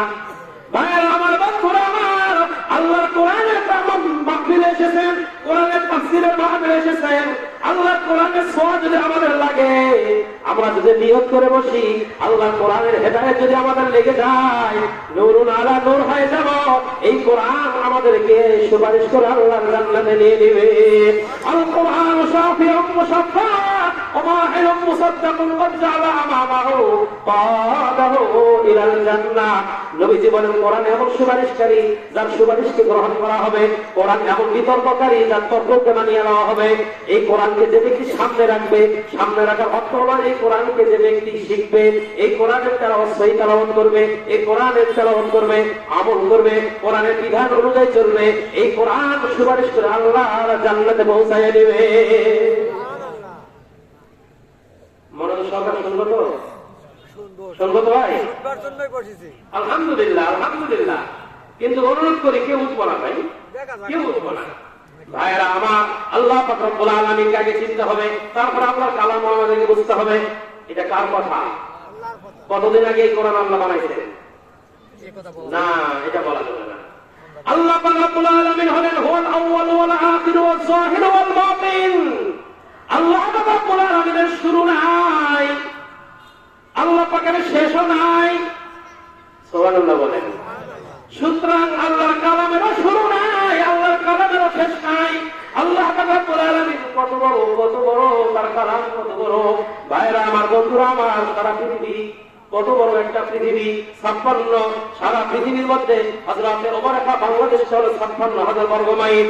ওমর ফারুক রাদিয়াল্লাহু তাআলা আনহু শাসন আমলে অর্ধ পৃথিবী করেছে শাসন, ধরার কাপ্তি বসি, খেজুর পাতার প্রসাদ তোমার বারে বারে গেছে খুশি। হযরত ওমর ফারুক রাদিয়াল্লাহু তাআলা আনহু শাসন আমলে সারা পৃথিবীর মধ্যে 26 লক্ষ বর্গ মাইল ইসলামের শাসনে এসে গেছে। জোরে সোরে বলি সুবহানাল্লাহ। এরকম পৃথিবী একটা না, দুইটা না, আল্লাহর আসমানের মধ্যে আল্লাহ সূর্য বানাইছেন। এরকম 13 লক্ষ কোন পৃথিবীকে একত্র করলে যত বড় হবে, আল্লাহর সূর্যটা কত বড়। সুবহানাল্লাহ বলেন না? আল্লাহর সূর্য দুনিয়ার 13 লক্ষ গুণ বড়। আল্লাহ কত বড় এটা বোঝানোর জন্য বলছি, একটু কান ফালাইয়া শোনেন। ভাইয়েরা আমার, বন্ধুরা আমার, সূর্য হলো আসমানের মাঝারি ধরনের একটি নক্ষত্রের নাম। এই সূর্য বৈজ্ঞানিকরা বলে আল্লাহ পাক রব্বুল আলামিন এমন একটা নক্ষত্র বানাইছেন, এমন একটা তারকা বানাইছেন, বেটেলজুস নামক একটা তারকা আল্লাহ পাক বানাইছেন। ভাইরা আমার, বন্ধুরা আমার, যেই তারকাটা হচ্ছে সূর্য থেকে 33 কোটি গুণ বড়। আল্লাহু আকবার বলে। 13 লক্ষ গুণ পৃথিবী থেকে সূর্য বড়। বলেন, 13 লক্ষ পৃথিবী থেকে সূর্য বড়। সূর্য থেকে 33 কোটি গুণ বড় একটা তারকা নক্ষত্র। এরকম একটা না, দুইটা না, কোটি কোটি নক্ষত্র আল্লাহ পাক রব্বুল আলামিন বানাইছেন। কোটি কোটি নক্ষত্র একটা জিনিসের মধ্যে অবস্থান করে, সেই জিনিসটার নাম হলো গ্যালাক্সি। আল্লাহু আকবার বলে। আল্লাহ পাক রব্বুল আলামিন একটা না, দুইটা না, আসমানের মধ্যে কোটি কোটি গ্যালাক্সি বানাইছেন। আল্লাহু আকবার বলে। এইরকম এই প্রথম আসমানের মধ্যে এগুলো আল্লাহ পাক রব্বুল আলামিন বানাইছেন। তাহলে আসমানটা কত বড়, যে আল্লাহ পাক এত বড় আসমান বানাইছেন, সে আল্লাহ পাক রব্বুল আলামিন কত বড়। সুবহানাল্লাহ বলেন। প্রথম আসমান এত বড়, এত বড়, বিশাল বড়। আসমানের মধ্যে যদি একটা ডিম ছুড়ে দেওয়া হয়, একটা ডিম রাখা হয়, বিশাল বড়। সারা মরুভূমির মধ্যে যদি একটা ডিম রাখা হয়, ডিম আর কতটুকু জায়গা দখল করে, বাদ বাকি মরুভূমি পড়ে থাকে। দ্বিতীয় আসমানটা এত বড়। প্রথম আসমানকে যদি দ্বিতীয় আসমানের মধ্যে রাখা হয়, তাহলে যেন একটা ডিম রাখা হয়েছে বিশাল বড় ময়দানের মধ্যে। দ্বিতীয় আসমানটা কত বড়। এইভাবে তৃতীয় আসমান, চতুর্থ আসমান, পঞ্চম আসমান, ষষ্ঠ আসমান, সপ্তম আসমান, এরপরে আল্লাহ পাক রব্বুল আলামিন সিদরাতুল মুনতাহা। সুবহানাল্লাহ বলেন। সিদরাতুল মুনতাহা বদর এলাকা মেরাজের রজনীতে নবীজি সাল্লাল্লাহু আলাইহি ওয়াসাল্লামকে জিবরাইল ফেরেশতার সিদরাতুল মুনতাহা থেকে ওদিকে আর নিয়ে যান না। সিদরাতুল মুনতাহা থেকে আল্লাহর আরশ আজিম পর্যন্ত 70,000 নূরের পর্দা, 70,000 নূরের পর্দা। এক একটা পর্দা, এক পর্দা থেকে আরেকটা পর্দার দূরত্ব হলো 500 বছরের রাস্তা। সুবহানাল্লাহ বলেন। এরকম করে 70,000 নূরের পর্দা অতিক্রম করতে হবে। এরপরে আল্লাহ পাক রব্বুল আলামিনের আরশ আজিম। জিবরিল ফেরেশতা নিচের দিকে নামে। নবীজি বলেন, ও ভাই ফেরেশতা, জিবরাইল তুমি উপর দিকে যাও না কেন? জিবরাইল ফেরেশতা কয়, যে কথাটা বলে সেই কথাটা আল্লামা শেখ সাদি রাহমাতুল্লাহি আলাইহি বলেন, अगर सर एगे मो एबर कर पराम, अगर एक सरे मो एबर कर पराम, फुरुगे तजल्ली बसु सत पराम, फुरुगे तजल्ली बसु सत पराम। अल्लाहु আকবার। হুজুর আপনি আমাকে উপরের দিকে যাইতে বলেন, আমি জিবরাইলের 600 পাখা, আমি যদি এক জাররা পরিমাণ যদি উপরের দিকে উঠি, আমি জিবরাইলের 600 পাখা আমি পুরো ছাই হয়ে যাব। আপনাকে নেওয়ার জন্য আল্লাহ তাআলার পক্ষ থেকে রহমত পানি আসতেছে, মাওলাই কারীমের দরবারে আপনাকে নিয়ে পৌঁছায় দিবে। জোরে বলি সুবহানাল্লাহ। মুহতারাম হাজিরিন, আল্লাহ পাক রব্বুল আলামিনের আরশ আজিম। এরপরে আল্লাহ পাক রব্বুল আলামিন এখানে লওহে মাহফুজকে আল্লাহ পাক বানাইছেন। আমি যে কথা বলতেছিলাম, লওহে মাহফুজ আল্লাহ পাক সৃষ্টি করেছেন। সৃষ্টি করার পরে লওহে মাহফুজের মধ্যে সর্বপ্রথম আল্লাহ পাক বিসমিল্লাহির রহমানির রহিম বলেন সবাই, বিসমিল্লাহির রহমানির রহিম। আবার বলেন, বিসমিল্লাহির রহমানির রহিম। কোরআনে পাকের খারাপ লাগতেছে আপনাদেরকে? বিসমিল্লাহ বলে কি হবে জানেন? হযরত আবু বকর সিদ্দিক রাদিয়াল্লাহু তাআলা আনহু থেকে বর্ণিত, তিনি বলেন, নবীজি সাল্লাল্লাহু আলাইহি ওয়াসাল্লাম বলেন, মান ক্বারা বিসমিল্লাহির রহমানির রহিম ফালাহু হাসানাতু আলাফি। আল্লাহ পাক রব্বুল আলামিন তার জন্য একবার যে ব্যক্তি বিসমিল্লাহ পাঠ করবে, তাকে আল্লাহ পাক রব্বুল আলামিন 10,000 নেকি দান করবেন। অমহান হুসাইয়াত আলাফে হাসান সাইয়্যা। এরপরে আল্লাহ পাক রব্বুল আলামিন তাকে 10,000 গুনাহ খাতাগুলো মাফ করে দিবেন। ওয়ারাফালাহু দারাজাত। এমনি করে আল্লাহ পাক রব্বুল আলামিন একবার বিসমিল্লাহ পড়ার বরকতে তাকে আল্লাহ পাক হাসরের ময়দানে 10,000 মর্তবা বাড়িয়ে দিবেন। বিসমিল্লাহ কি নাম! এই জন্য কবি বলেন, তাসমিয়ার আবিদে জাওয়ায়েদ মুদাম, আতশে দোজখ নাদ বরণ হারাম। ভাইরা আমার, কিছু ফার্সি পড়ার সুযোগ হয়েছিল আল্লাহ ওলিদের কথা বোঝার জন্য। আল্লাহ পাক এই কথাগুলো বোঝার জন্য ফার্সি কিতাব আমাদের 10 এলিজাবেথ নিসাবের মধ্যে রয়েছে। কিতাবের মধ্যে এসেছে বিসমিল্লাহির রহমানির রহিমের 19টি হরফ আছে। বলেন কয়টি হরফ? বিসমিল্লাহর মধ্যে গলে দেখবেন 19টি হরফ আছে, 19টি হরফ আছে, 19টি হরফ আছে। এই 19 বার যদি কেউ বিসমিল্লাহ আল্লাহর সন্তুষ্টির জন্য কেউ সকাল বিকাল যে কোনো সময় পাঠ করে তেলাওয়াত করে, জাহান্নামীদের জন্য জাহান্নামের ফেরেশতারা নিযুক্ত ফেরেশতার সংখ্যা হলো 19 জন। কয়জন? যে ব্যক্তি এই 19টি হরফ বিশিষ্ট বিসমিল্লাহির রহমানির রহিম পাঠ করবে, তাসমিয়ারা বিরদে জাওয়ায়েদ মুদাম, আতশে দোজখ নাদ বরণ হারাম। ওই 19 জন জাহান্নামের ফেরেশতাদের আযাব থেকে, আগুন থেকে আল্লাহ পাক রব্বুল আলামিন ওই বান্দাকে হেফাজত করবে। এই জন্য 5 ওয়াক্ত নামাজ ঠিকঠাক মতো করবেন। কেউ বলতে পারে, হুজুর তাহলে যদি বিসমিল্লাহির রহমানির রহিম 19 বার পড়লে যদি জাহান্নামের ফেরেশতার আযাব থেকে যদি রক্ষা পাওয়া যায়, তাহলে তার নামাজ পড়ার দরকার নেই। কি ভাইরা আমার, এমন কি বোঝা যাবে না? কারণ নামাজ হলো ফরজ। যে ইবাদত যেই অবস্থায় আছে সেই ইবাদত সেই অবস্থানে ঠিক রাখতে হবে। বাদ বাকি এই সমস্ত ফাজাইলগুলো যেগুলো আছে, এগুলো আমাদের ফাজাইলের প্রতি আগ্রহী হয়ে আমল করতে হবে। ভাইরা আমার, আমি আমার আলোচনা শুনতে যাবে, আমি আলোচনার দিকে যাই। এরপরে আল্লাহ পাক রব্বুল আলামিন বিসমিল্লাহির রহমানির রহিম লওহে মাহফুজে লিখছেন। এরপরে সূরা ফাতিহা পড়েন, ফাতিহা লিখছেন। এরপরে সূরা আলিফ লাম মিম, সূরা বাকারা, এরপরে সূরা আলে ইমরান, এরপরে সূরা নিসা, এরপরে সূরা মাইদা। কি বলেন? সূরা মাইদার পরে সূরা আনাম, এরপরে সূরা আরাফ, এরপরে সূরা আনফাল, তারপরে সূরা তাওবা, তারপরে সূরা ইউনূস। তারপরে সূরা ইউনূসের পরে সূরা ইউসুফ, সূরা ইউসুফের পরে সূরা রাদ, সূরা রাদের পরে ভাইয়েরা আমার সূরা ইব্রাহিম, সূরা ইব্রাহিমের পরে সূরা হিজর, সূরা হিজরের পরে সূরা নাহল, সূরা নাহলের পরে বনি ইসরাইল, বনি ইসরাইলের পরে সূরা কাহাফ, সূরা কাহাফের পরে সূরা মারইয়াম, সূরা মারইয়ামের পরে সূরা তাহা, সূরা তাহার পরে সূরা আম্বিয়া, সূরা আম্বিয়ার পরে সূরা হক, এরপরে সূরা মুমিনুন, এরপরে সূরা নূর, এরপরে সূরা ফুরকান, এরপরে সূরা শুআরা, এরপরে সূরা কাসাস, এরপরে সূরা আনকাবুত, এরপরে সূরা রূম, এরপরে সূরা লুকমান, এরপরে সূরা আলিফ লাম মিম সাজদা, সূরা সাজদার পরে সূরা আহজাব, এরপরে সূরা সাবা, তারপরে সূরা ফাতির, তারপরে সূরা ইয়াসিন। বেশি আর বলবো না, এই পর্যন্ত বললাম। কোরআনের মধ্যে 114টা সূরার মধ্যে আমি 36টা সূরার নাম বলেছি। সূরা ইয়াসিনের ধারাবাহিকতায় সূরা ইয়াসিন হলো 36 নম্বর সূরা। সূরা ইয়াসিন কত নম্বর? এই পর্যন্ত বললাম। এইভাবে ধারাবাহিকতায় আল্লাহ পাক রব্বুল আলামিন লাওহে মাহফুজের মধ্যে আল্লাহ কোরআনকে সাজাইছেন। সুবহানাল্লাহ বলবেন না?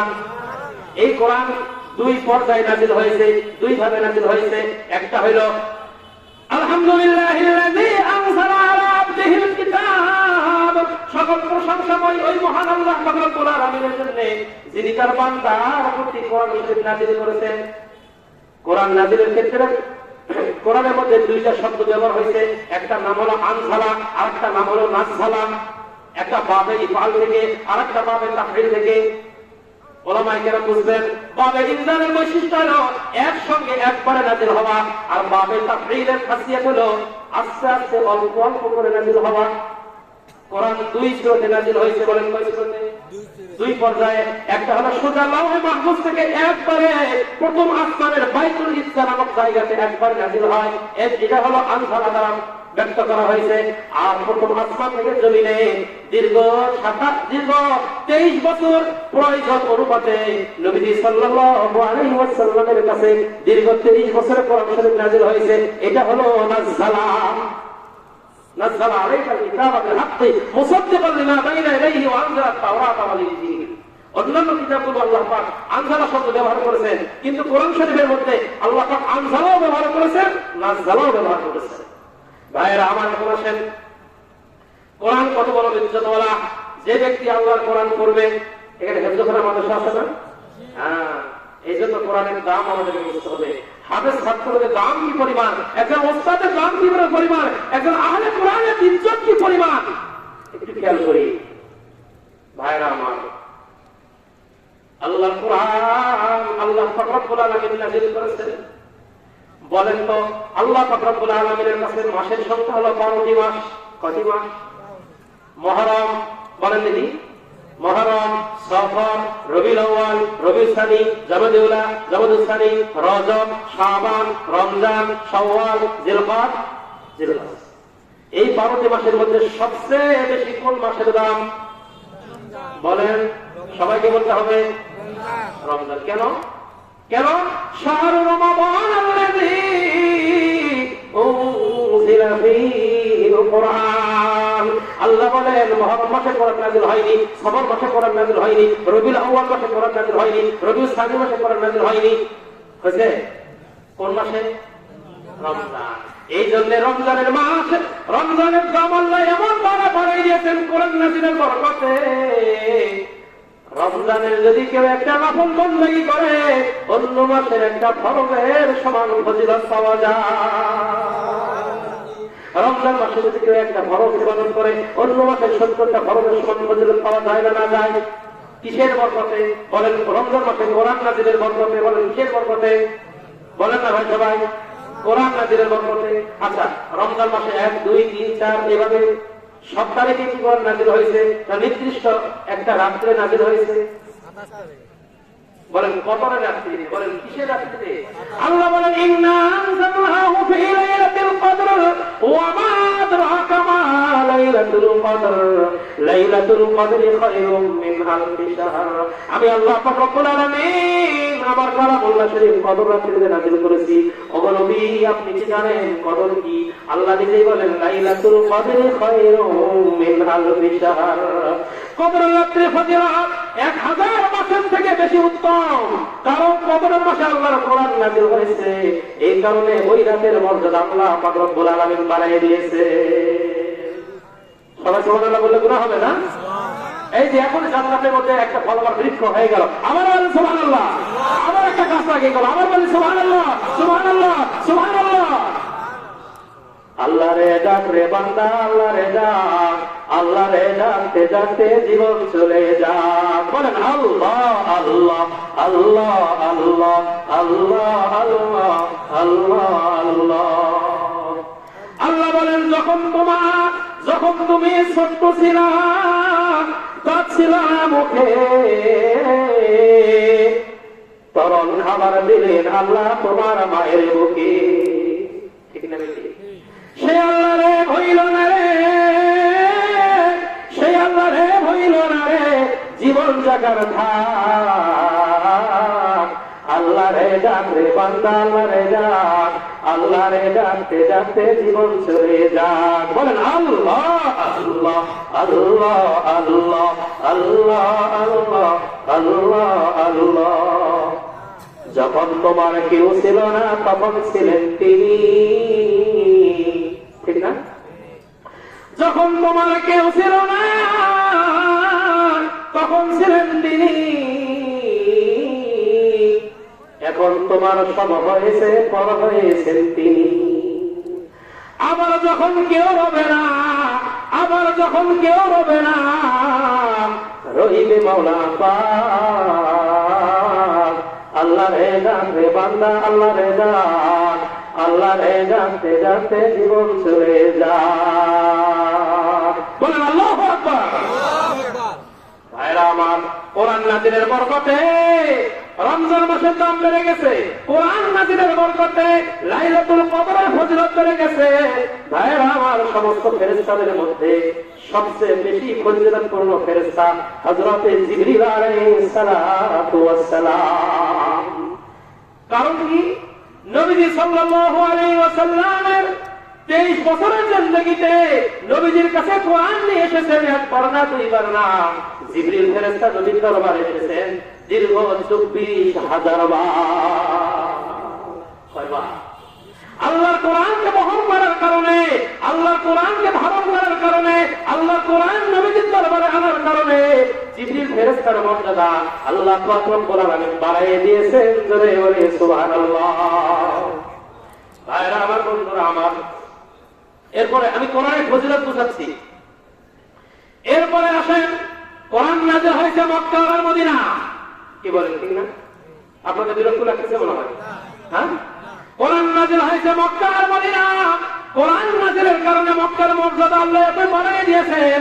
আল্লাহর বাইতুল্লাহ শরীফে, আর বাইতুল্লাহ শরীফের 2 রাকাত নামাজ আদায় করলে সারা পৃথিবীর মধ্যে 1 লক্ষ রাকাত নামাজের ফজিলত, 2 রাকাত না, 1 রাকাত নামাজের ফজিলত 1 লক্ষ রাকাত নামাজের সমান। আল্লাহু আকবার বলি।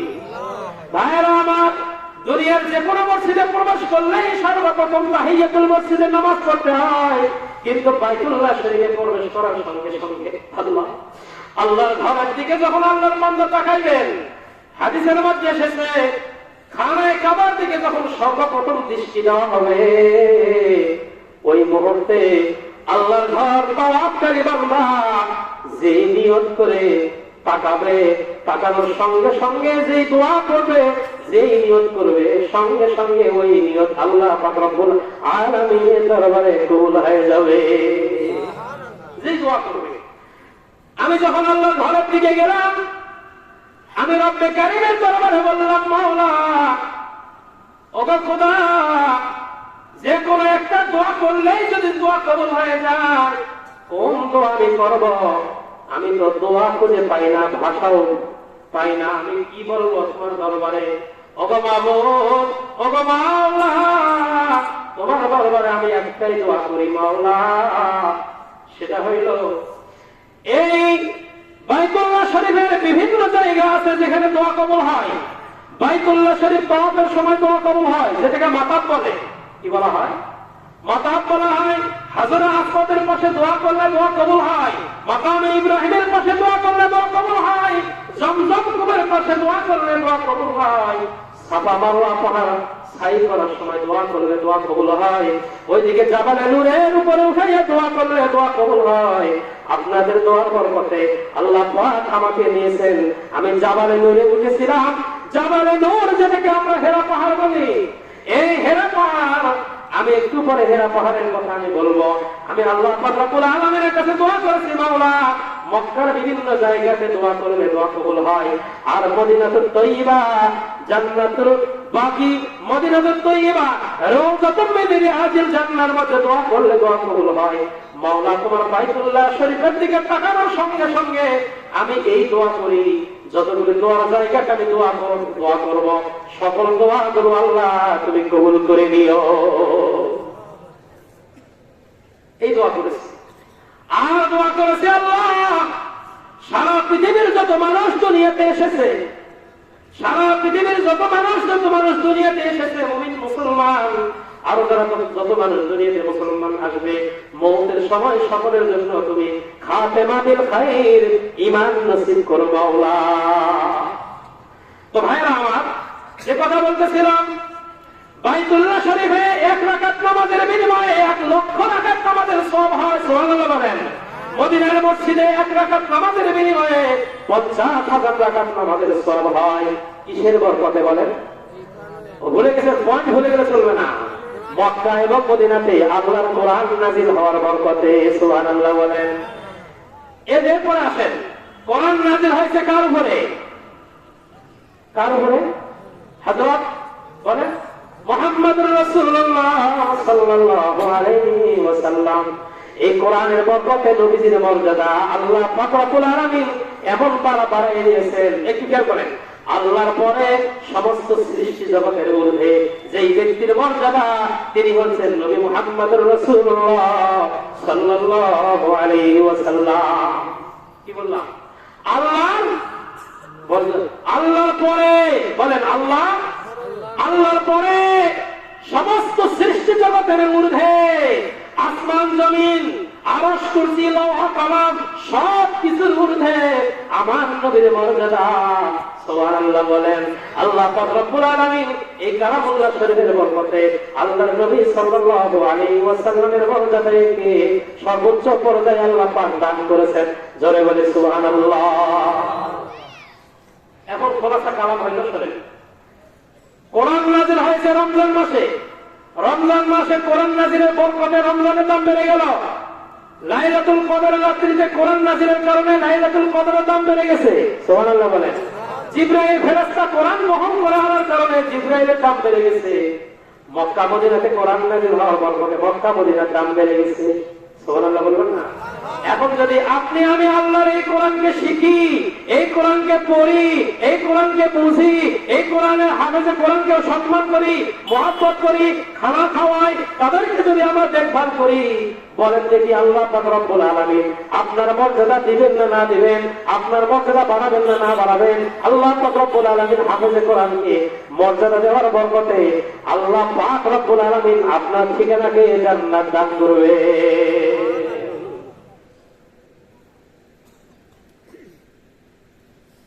একজন সন্তান যদি আল্লাহর কোরআন শিখে, তার কি পরিমাণ ফজিলত! ভাইয়েরা আমার, বন্ধুরা আমার, বাংলাদেশের মধ্যে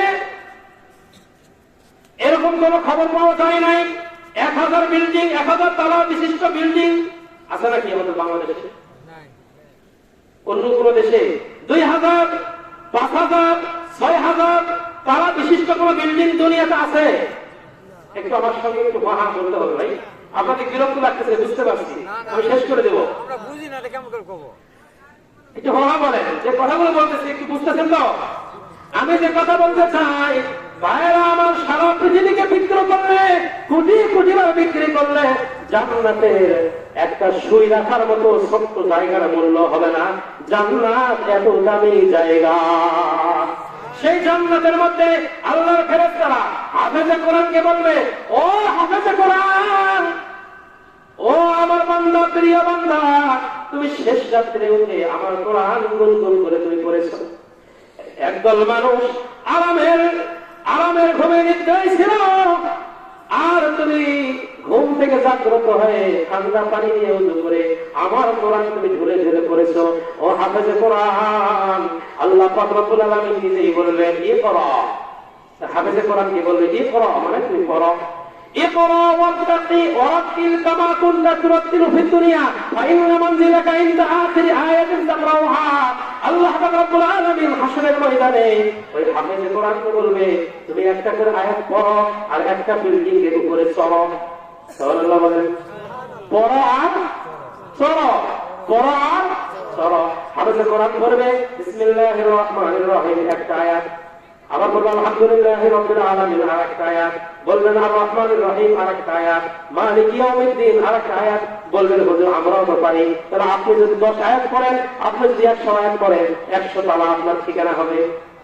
আর হাফেজে কোরআন একটা, দুইটা, তিনটা, পাঁচটা, 10টা, 100টা, 500টা করে আয়াত পড়তে পড়তে পড়তে পড়তে আম্মা জান আয়েশা সিদ্দিকা রাদিয়াল্লাহু তাআলা আনহা বর্ণনা করেছেন কোরআনুল কারীমের আয়াতের সংখ্যা হলো 6666 আয়াত। সুবহানাল্লাহ বলেন। আম্মা জান বলেন 1000 আয়াতকে আল্লাহ পাক রব্বুল আলামিন হুকুম দিয়ে আমর দিয়েছেন, আমার হুকুম পালন করো, নামাজ পড়ো, রোজা করো। আল্লাহর হুকুম সংক্রান্ত আয়াতের সংখ্যা হলো 100টা আয়াত। আল্লাহ পাক যা করতে নিষেধ করেছেন, নিষেধাজ্ঞা আয়াতের সংখ্যা হলো আরো 1000 আয়াত। আল্লাহ পাক রব্বুল আলামিন বলেন আমার হুকুম পালন করলে তোমাকে জান্নাতে দিব, এই নিয়ামত দিব, ওই নিয়ামত দিব। এরকম ওয়াদার আয়াতের সংখ্যা হলো আরো 1000 আয়াত। সুবহানাল্লাহ বলেন। আল্লাহ পাক রব্বুল আলামিন ওয়াইদ দিয়েছেন, ধমকি দিয়েছেন, তুমি যদি আমার হুকুম না মানো তোমাকে শাস্তি তোমাকে ভোগ করতে হবে। এটাকে বলা হয় ওয়াইদ। এরকম ধমকি সংক্রান্ত বিষয়ে কোরআনের আয়াতের সংখ্যা হলো আরো 1000 আয়াত। কতগুলো হইল? 4000। এরপরে আল্লাহ পাক রব্বুল আলামিন মিসাল দিয়েছেন, বিভিন্ন জাতি সম্প্রদায়ের বয়ান করেছেন কোরআনের মধ্যে। ওই ধরনের আয়াতের সংখ্যা হলো আরো 1000 আয়াত। বিভিন্ন নবী রাসূলদের কিচ্ছা কাহিনী বর্ণনা করেছেন, সেই সংক্রান্ত আয়াতের সংখ্যা হলো আরো 1000 আয়াত। এইভাবে 6000 আয়াত। আর 500টা কোরআনের আয়াত হলো বিধান সংক্রান্ত বিষয়ে, হারাম হালাল কোন আয়াতের দ্বারা কোন বিধান, কোন আয়াতের দ্বারা কোনটা শরীয়তে সাব্যস্ত হয়েছে, এইরকম বিধান সংক্রান্ত আয়াতের সংখ্যা হলো 500 আয়াত। এরপরে আল্লাহ পাক রব্বুল আলামিনের কাছে দোয়া করা, মুনাজাত করা, জিকির আজকার সংক্রান্ত আয়াতের সংখ্যা হলো আরো 100টা আয়াত। তার কত হলো? 6600। আর কোরআনের মধ্যে নাসখ এবং মানসুখ, এক আয়াত দ্বারা আর এক আয়াত রহিত হয়, এক হুকুম দ্বারা আয়াত হুকুম রহিত হয়। এরকম কোরআনের আয়াতের সংখ্যা হলো 66টা আয়াত। এইভাবে হিসাব করলে, গণনা করলে দেখা যায় কোরআনুল কারীমের মধ্যে 6666টা আয়াত রয়েছে। আম্মা জান বলেন হাফেজে কোরআন না হলে 1টা, 2টা, 3টা, 5টা, 1000, 2000, 3000, 5000, 6000, 6666টা আয়াত পাঠ করবে। আল্লাহ বলবেন বান্দাটা ফাইনা মানজিলাকা ইনদা আখির আয়াত তাকরাউহা।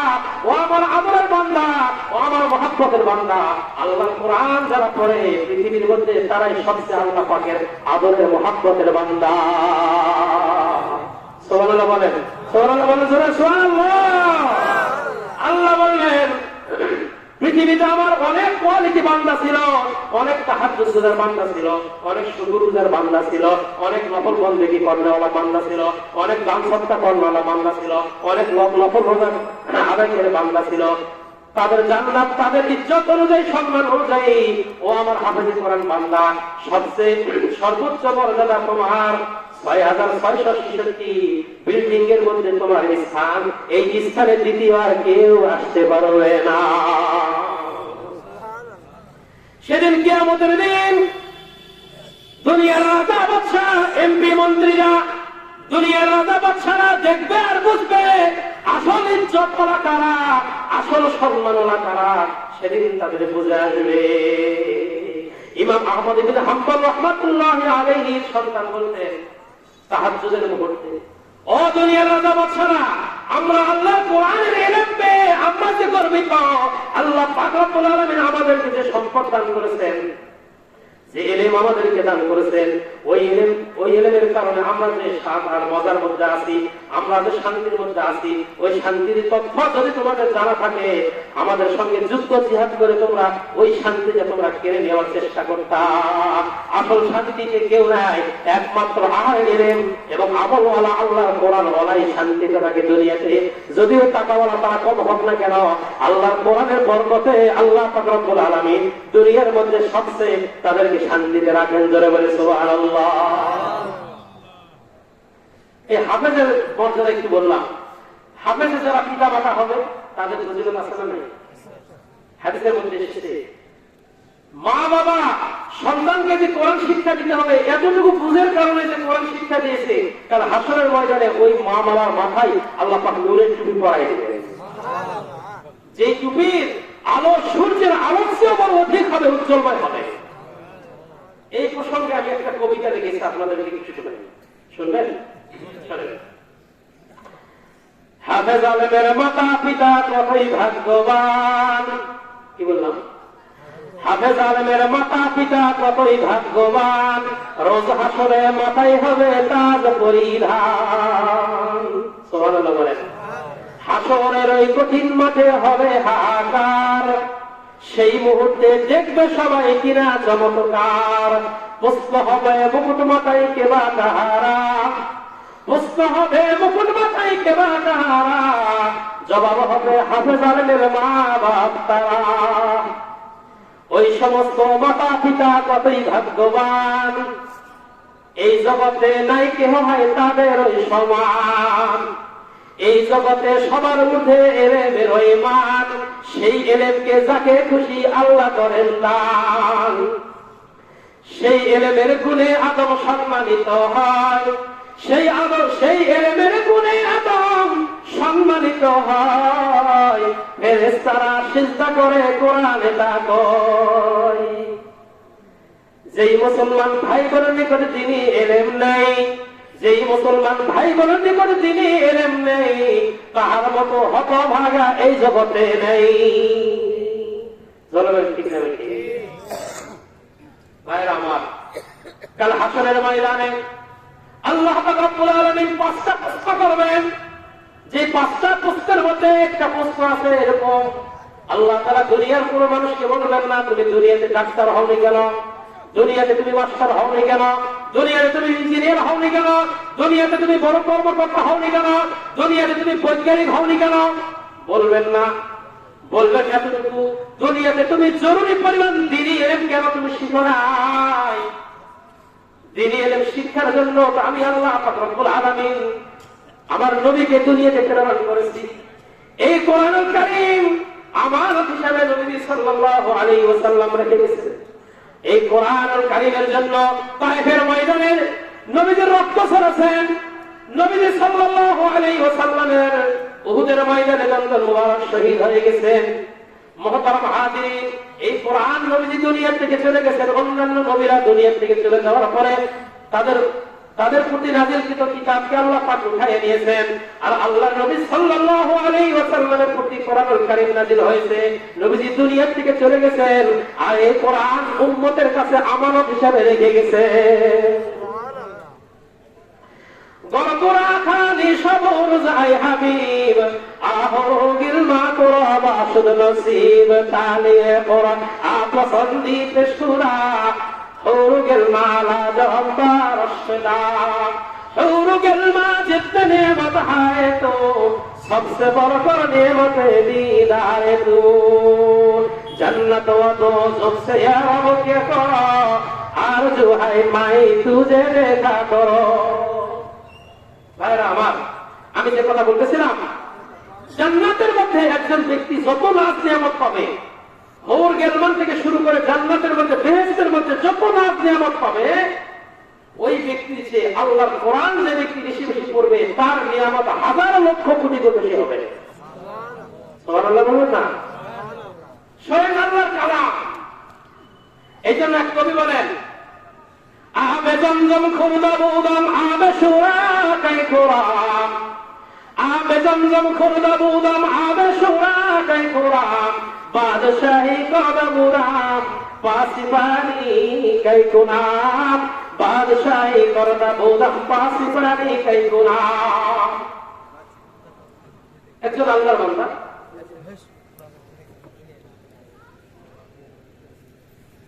একটু জিকির করি লা ইলাহা ইল্লাল্লাহ লা ইলাহা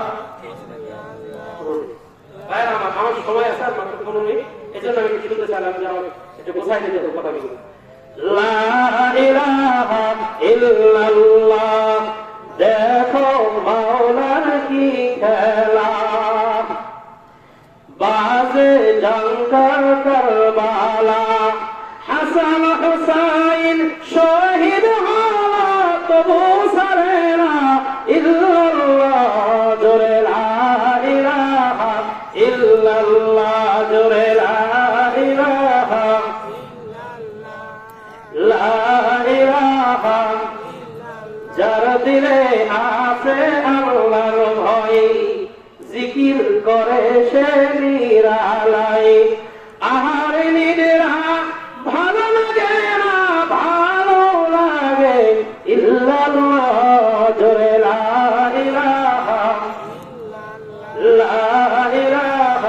ইল্লাল্লাহ লা ইলাহা ইল্লাল্লাহ মুহাম্মাদুর রাসূলুল্লাহ সবাই বলে সাল্লাল্লাহু আলাইহি ওয়াসাল্লাম বলেন সাল্লাল্লাহু ভাইরা আমার আমি এখন যে কথাটা বলতে চাই সেটা হলো দেখেন আল্লাহ কোরআন আমি শিখবো নিয়ত করেন বলেন আল্লাহ কোরআন আমি শিখবো বয়স আমার যতই হোক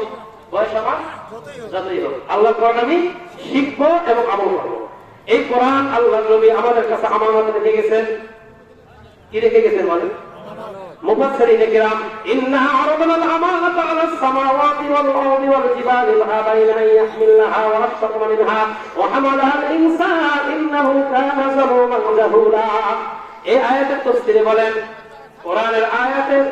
কোরআনের আমানত চার জিনিসের দ্বারা রক্ষা হবে বলেন কয় জিনিস এক নম্বর কোরআনে পাকের সহিহ তেলাওয়াত শিক্ষা দুই নম্বর কোরআনে পাকের হালাল ও হারামের আমল করা তিন নম্বর কোরআনুল কারীমের অর্থ জানা চতুর্থ নম্বর হলো আল্লাহর কোরআন যা জানছি যা বুঝছি অন্যের কাছে পৌঁছায় দেওয়া প্রচার করে দেওয়া মানে তাবলীগ করে দেওয়া এই চারটা জিনিস যদি আমরা করি তাহলে আল্লাহর কোরআনের আমানত রক্ষা হবে এক নম্বর হলো কোরআনের সহিহ তেলাওয়াত দুঃখ লাগে অনেক মাদ্রাসায় পড়াশোনা করেছে কোরআন শরীফ তেলাওয়াত করে এরকম আশা হলো বহুত আছে কোরআন শরীফ যদি সহি না করে এইভাবে যদি নামাজ পড়া নামাজের মধ্যে যদি লাহানে জড়ি হয়ে যায় তাহলে নামাজ কিন্তু তার নষ্ট হয়ে যাবে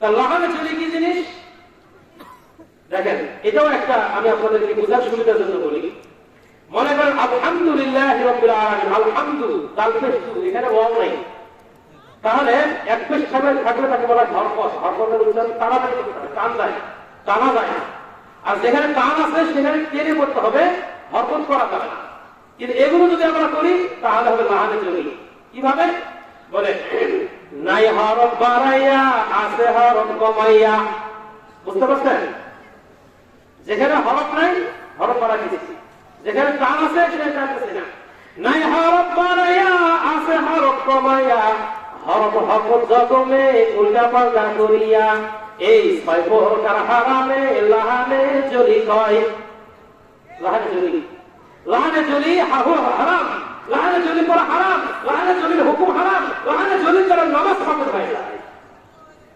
আর অর্থাৎ কি সুন্দর নাই লাহানে ক্ষতি মাত্র হয় ঠিক আছে সব কিন্তু সুন্দর খেলা সুন্দর আছে কোরআনে পাকের সহিহ তেলাওয়াত বলেন কোরআনে পাকে কি রাখতে হবে সহিহ তেলাওয়াত ভাইরা আমার নবীর সাহাবীরা কোরআনে পাকে 7 মঞ্জিলের ফতোয়া দিতেন কোরআন শরীফের মধ্যে 7টা মঞ্জিল আছে বলেন কয়টা মঞ্জিল প্রথম সূরা থেকে শুরু করেন সূরা মাইদা পর্যন্ত একটা মসজিদ, সূরা মাইদা থেকে শুরু করে সূরা ইউনূস পর্যন্ত দ্বিতীয় মসজিদ, সূরা ইউনূস থেকে শুরু করে সূরা বনী ইসরাঈল পর্যন্ত তৃতীয় মসজিদ, সূরা বনী ইসরাঈল থেকে সূরা শুআরা পর্যন্ত চতুর্থ মসজিদ, সূরা শুআরা থেকে শুরু করে সূরা সাফফাত পর্যন্ত পঞ্চম মসজিদ, সূরা সাফফাত থেকে সূরা কফ পর্যন্ত সপ্তম মসজিদ, সূরা কফ থেকে শেষ পর্যন্ত সপ্তম মসজিদ। এই 7 দিনে সাহাবায়ে কেরাম আল্লাহ কোরআন তেলাওয়াত করে তারা খতম দিয়েছে। সুবহানাল্লাহ। আপনার কয়দিনে খতম দিয়েছে?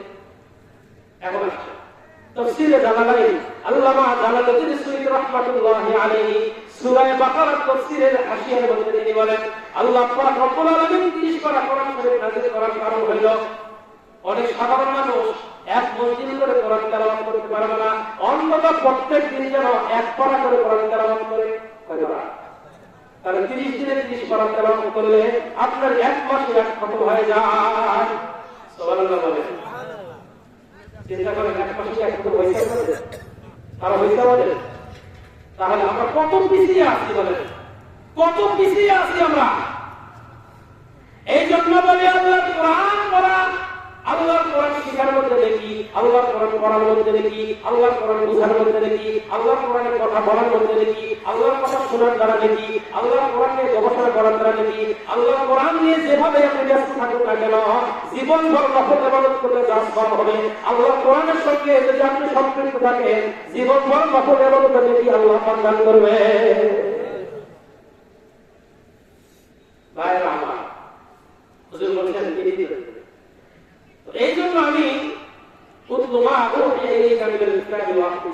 আল্লাহ তাআলা বলেছেন যে তুমি কোরআনুল কারীমকে তেলাওয়াত করো। ভাইরা আমার, বন্ধুরা আমার সময় শেষের দিকে, আমি শেষ পর্যায়ে এসেছি।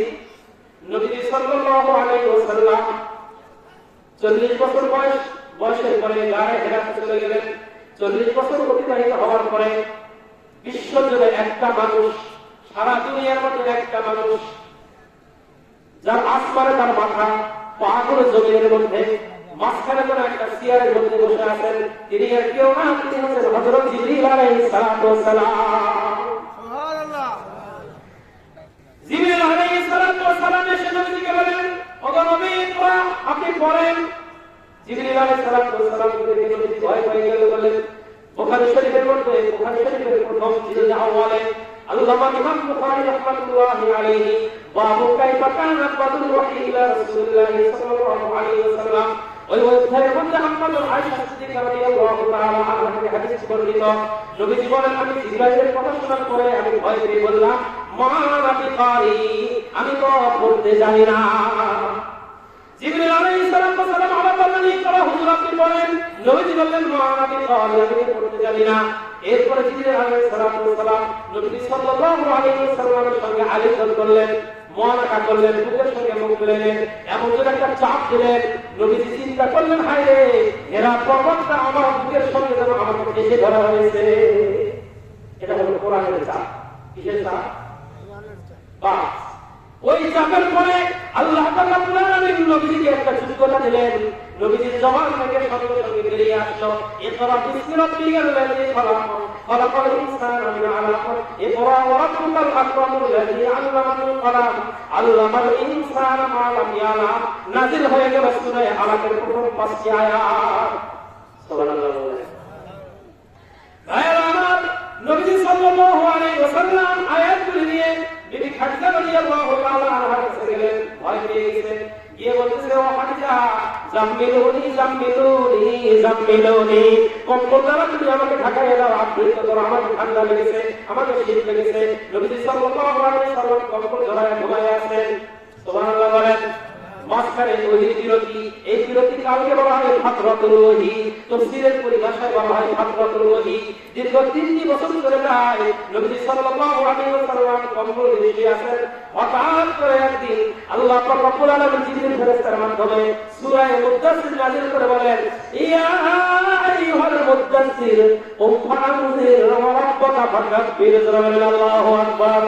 হে কম্বল আবৃতওয়ালা ব্যক্তি, আপনি উঠুন এবং মানুষকে জাহান্নামের ভয় দেখান আর আপনার রবের নামের উচ্চারণ করতে থাকেন। জোরে বলেন সুবহানাল্লাহ। ভাইরা আমার, নবী সাল্লাল্লাহু আলাইহি ওয়াসাল্লাম এরপরে সূরা মুদাসসির পাইলেন, এরপর সাহাবায়ে কেরামদেরকে কোরআনের দাওয়াত দিলেন। নবী সাল্লাল্লাহু আলাইহি ওয়াসাল্লামের দাওয়াত পেয়ে তিনজন ব্যক্তি মুসলমান হলেন।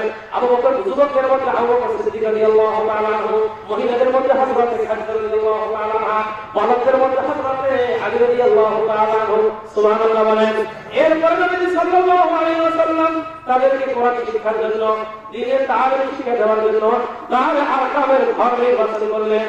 সাফা পাহাড় থেকে উত্তর দিকে যাওয়ার পরে উপরের দিকে নজর করে দেখবেন ওখানে লেখা আছে দারে আরকাম। সুবহানাল্লাহ বলেন। সুসুপ্ত অক্ষরে লেখা আছে দারে আরকাম। খুব খেয়াল করলে দেখা যায় ওই ঘরে এখন মাদ্রাসা কায়েম হয়ে গেল, কোরআনের মাদ্রাসা।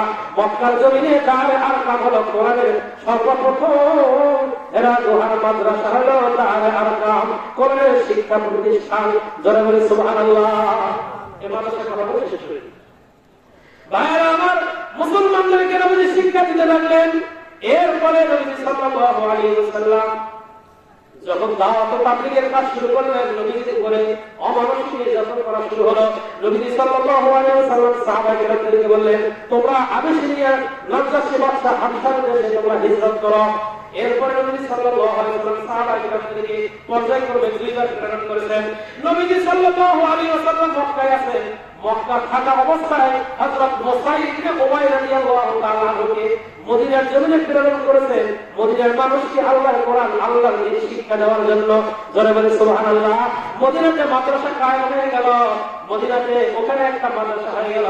পরবর্তীতে নবী সাল্লাল্লাহু আলাইহি ওয়াসাল্লাম মক্কা থেকে যখন মদিনাতে যান, মদিনার সর্বপ্রথম কুবা এলাকাতে যান।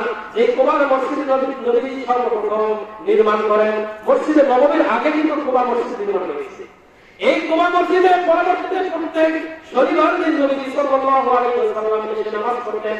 হাদিসে এসেছে, যে ব্যক্তি কুবার মসজিদে 2 রাকাত নামাজ আদায় করবে, আল্লাহ পাক রব্বুল আলামিন তার আমলনামায় উমরা হজের নেকি দান করবে।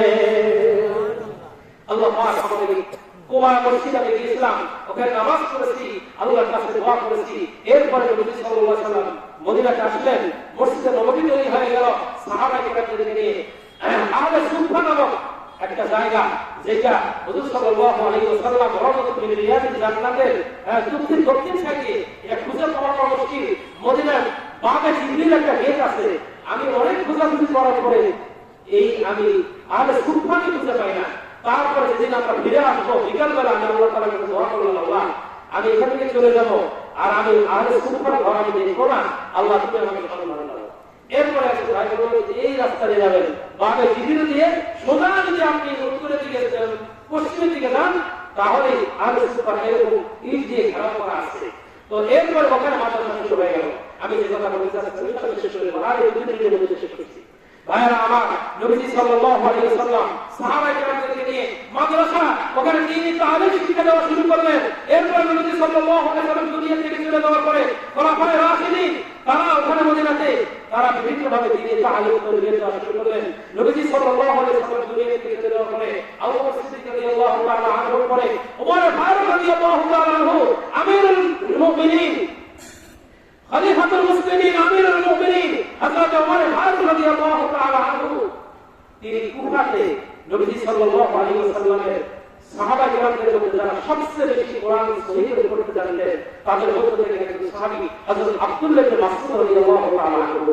সুবহানাল্লাহ বলেন যে আব্দুল্লাহ ইবনে মাসউদ রাদিয়াল্লাহু তাআলা আনহুর ভিত্তির উপরে হানাফি মাযহাবকে প্রতিষ্ঠা করা হয়েছে। আব্দুল্লাহ ইবনে মাসউদ রাদিয়াল্লাহু তাআলা আনহু এই উম্মতের মধ্যে সবচেয়ে বড় মুফতি আযম। সুবহানাল্লাহ বলেন। এই উম্মতের মধ্যে সবচেয়ে বড় মুফাসসির কোরআন আব্দুল্লাহ ইবনে আব্বাস রাদিয়াল্লাহু তাআলা আনহু। এই উম্মতের মধ্যে সবচেয়ে বড় মুহাদ্দিস আবু হুরায়রা রাদিয়াল্লাহু তাআলা আনহু। এই উম্মতের মধ্যে সবচেয়ে বড় কারি ছিলেন হযরত উবাই ইবনে কাব রাদিয়াল্লাহু তাআলা আনহু। আব্দুল্লাহ ইবনে মাসউদ রাদিয়াল্লাহু তাআলা আনহুকে ওমর ফারুক রাদিয়াল্লাহু তাআলা আনহু সরকারিভাবে নির্দেশনা দিয়ে কুফার, ইরাকের কুফা নগরীতে আব্দুল্লাহ ইবনে আব্বাস মাসউদ রাদিয়াল্লাহু তাআলা আনহুকে বলেন, তুমি যাও কুফা নগরীতে তুমি এলেমের মার্কাজ তুমি কায়েম করো। কুফা নগরীতে মাদ্রাসা তৈরি হয়ে গেছে সাহাবায়ে কেরামের জামানাতে। জোরে বলে সুবহানাল্লাহ, সুবহানাল্লাহ।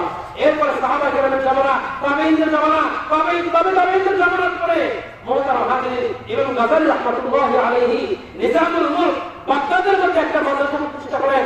সেই মাদ্রাসার খিদমত শত শত বছর চলেছে। এরপরে বহুদিন পর্যন্ত মানুষ দুনিয়ার শান শৌকত বাদশাহী রাজত্ব এই নিয়ে ব্যস্ত ছিল। প্রায় বহুদিন পর্যন্ত বীর মাসায়িখের মাধ্যমে সারা পৃথিবীতে দিন ইসলামের খেদমতে আঞ্জাম দেওয়া হয়েছে। এরপরে এই ভারতবর্ষ প্রায় 800 বছর মুসলমানরা এদের শাসন করেছে। এই অঞ্চলে আপনার ভারত পাকিস্তান বাংলাদেশ নিয়ে যখন একটা দেশ ছিল, এই দেশের মধ্যে একটা না দুইটা না 80,000 মাদ্রাসা ছিল। জনগণে সুবহানাল্লাহ সুবহানাল্লাহ।